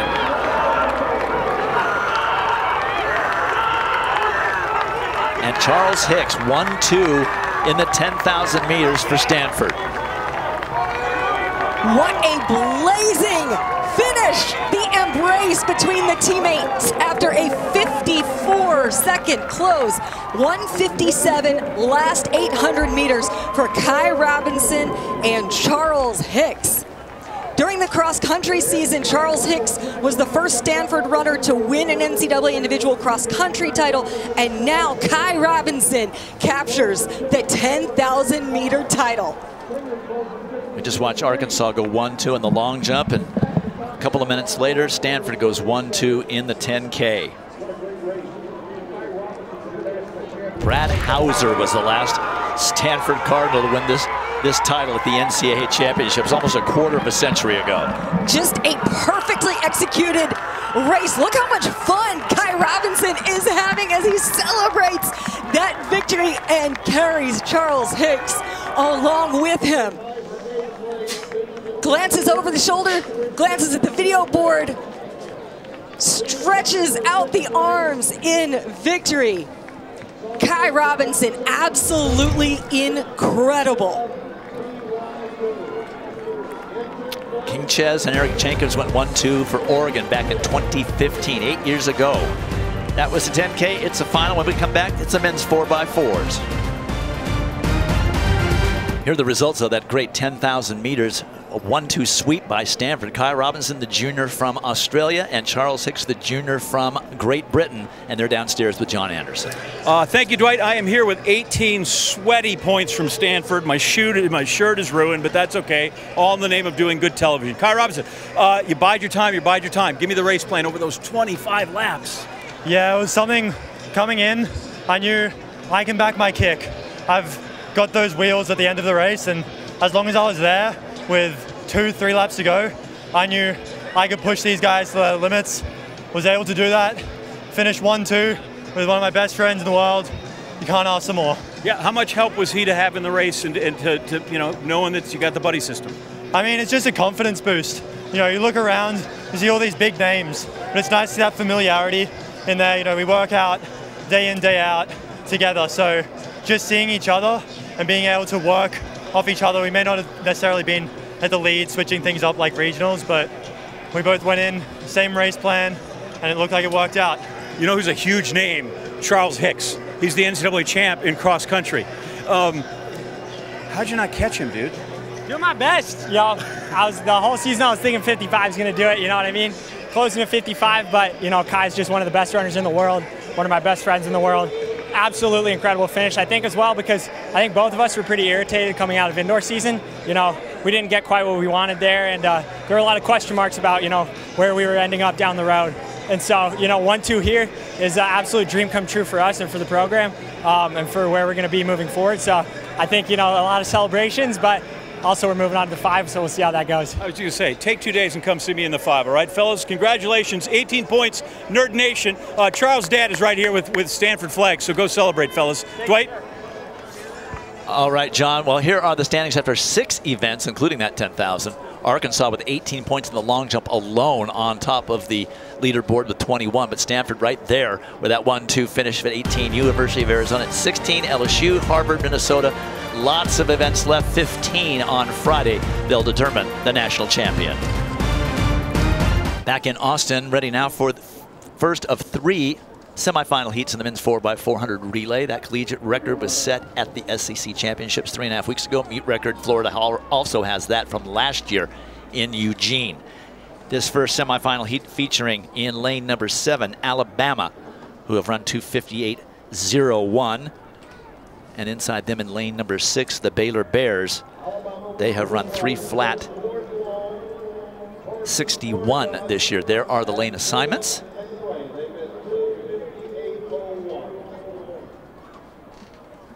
And because it's a lane race, the top 2 teams across the line will automatically qualify through to Friday's final, and then the next 3 teams on time over the 3 heats.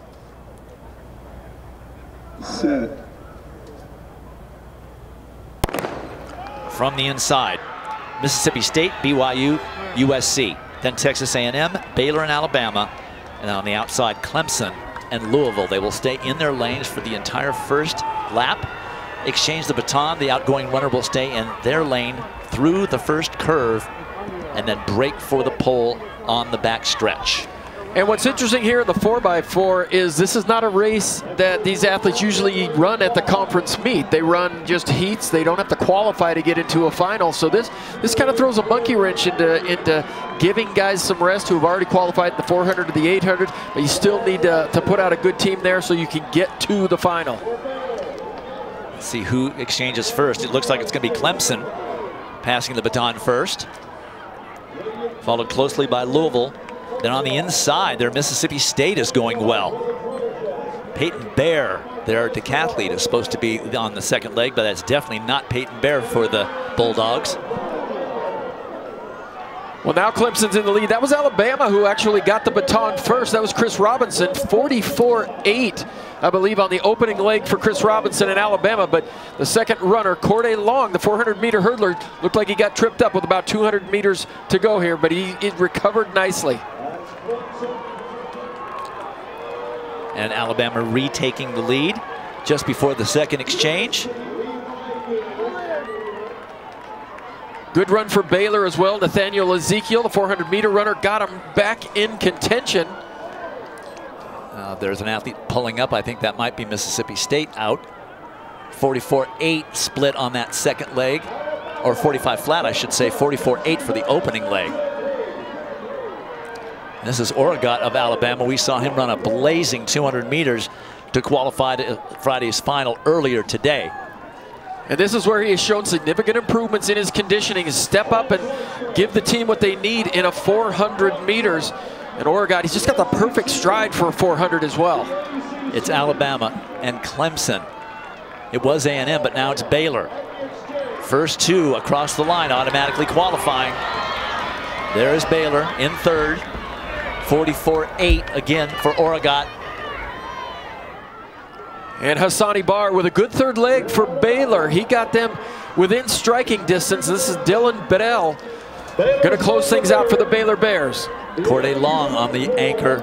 At least he's supposed to be on the anchor for Alabama. We never know. They change up their order. This is going to be tight for those two qualifying positions. It's Alabama, Clemson, Baylor trying to close. A&M still in the hunt. It's Caleb McRae for Alabama. It's going to be Alabama and Clemson getting the automatic positions with Baylor third. First two teams under 3 minutes, 2:59.24. Might it be that in order to get into this final, you've got to break 3 minutes? 44-6 on the anchor for Caleb McRae. To see the next two semifinal heats, switch over to ESPNU. Sports Center is next. So long from Austin. Welcome to Austin. For those of you switching over from ESPN2 to ESPNU, welcome to Austin. We are in the middle of the last event of the day, the men's 4x400 meter relays, men's day at the NCAA Track and Field Championships here in Austin, Texas. Mike A. Myers Track and Soccer Stadium. Here are the results of semifinal number one. Both of the automatic qualifying teams under 3 minutes. Alabama, the second fastest semifinal in history, automatically qualifying through with Clemson. Baylor will have to wait for these next two semifinal heats to see if their time will hold up. I posited on ESPN2, will it take under 3 minutes to qualify into this final? We will see in a few minutes. This is semifinal number two. Top two teams across the line will automatically qualify through to Friday's final. Then the next three teams on time over the three semifinal heats. Here are the lane assignments for semifinal number two, featuring Georgia in lane number 7 and Texas, the host team, in lane number 6.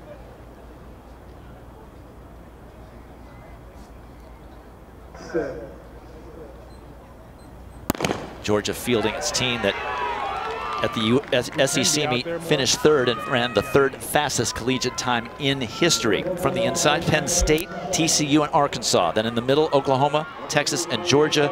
On the outside, Kentucky and Tennessee. Well, and it's hard to imagine. Baylor runs the fastest time of the year. They get third place in that last heat. They may not get to the finals. Everybody is running so fast this season. Georgia's out to an early lead. Matthew Bowling on the first leg for the Georgia Bulldogs, and on the outside for Tennessee, that's Emmanuel Bynum, who got through in the 400 meters earlier tonight. Bynum giving a lead to his Tennessee Volunteers on the outside, but Georgia passing just after them. Tennessee in lane 9, Georgia in lane number 7. Looks like Caleb Kavanaugh for the Bulldogs on the second leg. Down on the inside, TCU moving well also. Texas moving into third place as they break for the pole. A fight for the lead that's going to be won by Georgia. at least temporarily. Well, if you had any idea that maybe you weren't going to run your strongest team, that they could get you through to the finals, those ideas absolutely went out the window. There you see Jonathan Jones putting it down for the Texas Longhorns. And here comes Arkansas. Yep, and Caleb McCray continues to fight for the Georgia Bulldogs on the inside. Excuse me.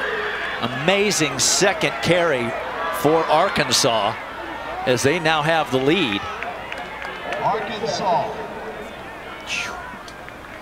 44-3 for Arkansas on that second leg. Well, that was a fresh James Benson, the second. He has not run any races coming into tonight, so you can see his freshness on that second leg. This is Connor Washington for the Arkansas Razorbacks, and he'll hand off to Christopher Bailey. Well, either Will Sumner or Elijah Godwin are not running for Georgia. Georgia now into the lead. It is Sumner, so they rested Elijah Godwin. Well, and that was a fantastic handoff by the Georgia Bulldogs. They looked like they were in third position going into that final exchange. Excellent handoffs. Georgia gets the baton, boom, squirts out in front. That's a fantastic freshman. Will Sumner, co-freshman of the year in the Southeast Conference, along with a spectacular Jaden Hibbert, the triple jumper from Arkansas, who obliterated the collegiate record by a foot at the SEC Championships. But it is Arkansas. Will Sumner trying to race his Bulldogs into that automatic second place qualifier. Not surprising he did so that 800-meter strain. Arkansas wins it, followed closely by Georgia, and it won't take 3 minutes to get into the final. Not yet, but it's coming. Well, Christopher Bailey just ran a masterful final leg. It looked like he just shifted gears with 200 meters to go. He comes through 44.6 to close it off for the Arkansas Razorbacks. And they've got so much depth. They can put a lot of guys out there, but they just step up.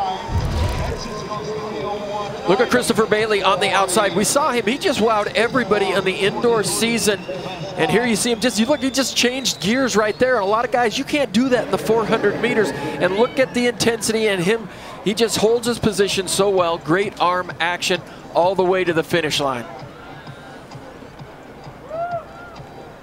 And ho-hum, not breathing hard.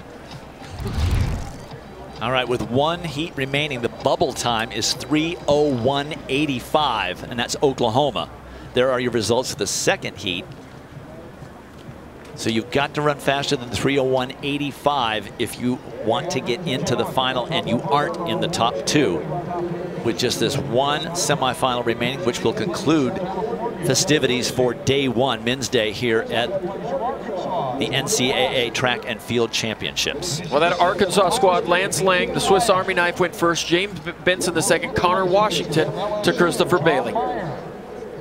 In fourth from Nebraska, Maxwell Otterdahl. So this third and final semifinal features the collegiate record-holding Florida Gators, setting that collegiate record at the SEC Championships in Baton Rouge just 3.5 weeks ago. They ran 2:57.76. There are only 8 countries that have run faster than that. Florida is number 9 in world history with that time. Inside them in lane 6 will be the Sun Devils from Arizona State. Well, and Arizona State was hoping they wouldn't have to run Justin Robinson to get through to the final, but you've got to run your best people. This is absolutely amazing. But there you see. Let's see who's on that first leg for the Arizona Sun Devils. That's Justin Robinson is listed, but that is not Justin Robinson. Wachukwa, who we saw in the 400 meters earlier for Florida, it will be Javon Powell, and then they'll go to Bamadel, Ja'Cory Patterson, and Ryan Willie will close it off for the Gators. Bamadeli is out there, so they've switched him into leadoff, I believe. Or was he just standing on the sidelines? I think he's number 2. Okay. Here is the lineup with Arizona State in 6, Florida in 7. No slouches, LSU in 8. Or UCLA. They ran under 3 minutes earlier this season.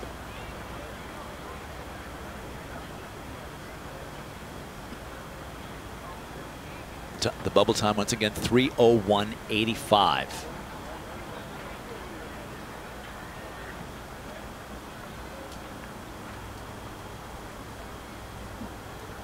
Set.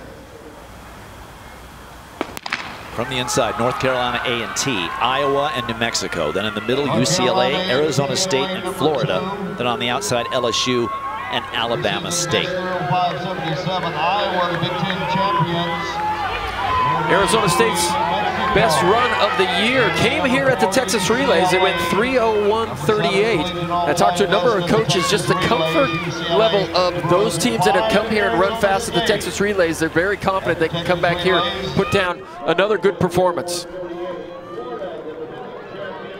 LSU leading early. Florida is right there. And here comes Arizona State. It's going to be very close between LSU and Florida in this first exchange. It's Arizona State first exchange. They'll stay in their lanes until they get to the backstretch and then break for the pole. Well, when Deion Miller took over that Arizona State University position, he said he wanted to come to the national championships and show out in the 4x1 and the 4x4 because he said these are the events that young athletes are looking at when you're recruiting them. Did you make it on national television? Did you make it to the national championships? And he brought great relays, both 4x1 and 4x4, here to these championships. Manuel Babadelli into the lead for Florida, followed closely by Arizona State. And LSU right back there in third. Here comes Arizona State, going to make the pass down the finishing stretch. Babadelli says no. It's going to be very close when they make this exchange. This is where potential problems happen. Cleanly done, an excellent exchange by the Sun Devils. Well, it's Jamali Felix for Arizona State, but here you see Ja'Cory Patterson goes for the Florida Gators. And for Arizona State, Trevin Moyer. 44 flat on that second leg for Arizona State. The Sun Devils and the Gators very close together. They have separated themselves from the rest of the field. Ja'Cory Patterson for Florida getting ready to make that pass. He just shifted gears and said bye-bye. Well, and that is just great experience by Ja'Cory Patterson. He just held off. He was on the right, just on his right shoulder, and then with 100 meters to go, he said, okay, see ya. And the UCLA Bruins into second ahead of Arizona State. On anchor, Ryan Willey. The SEC champion in the 400, the collegiate leader in the event, and looked easy in his qualifying race. UCLA and Arizona State in pursuit, however. Willie probably trying to save as much energy as he possibly can and get a rest day tomorrow. Looking up at the big screen to see what's going on, then he can shift gears just like Patterson did and just pull away. Arizona State going to edge out UCLA for that second automatic qualifying position. All three teams likely under 3 minutes, which means UCLA will get through to the final. 44-4 for Ryan Willey, and he was clearly holding back and trying to save something. Well, what's interesting is you see guys make a move at 200 meters. You saw Christopher Bailey, you saw Ja'Cory Patterson. When they shifted gears, they made a move. What's so interesting about Ryan Willey is he can go faster, but he doesn't appear to be running any faster. You thought maybe with 100 meters to go, he's going to change up, but he doesn't need to. And great runners, guys with great technique, they don't look like they're changing gears. They don't look like they're trying any harder. 2:58.62. That is an NCAA meet record for the Florida Gators.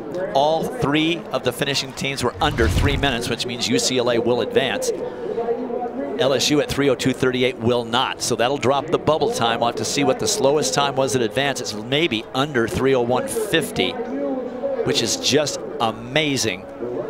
3:01.51 is the slowest time, and there were 5 teams under 3 minutes.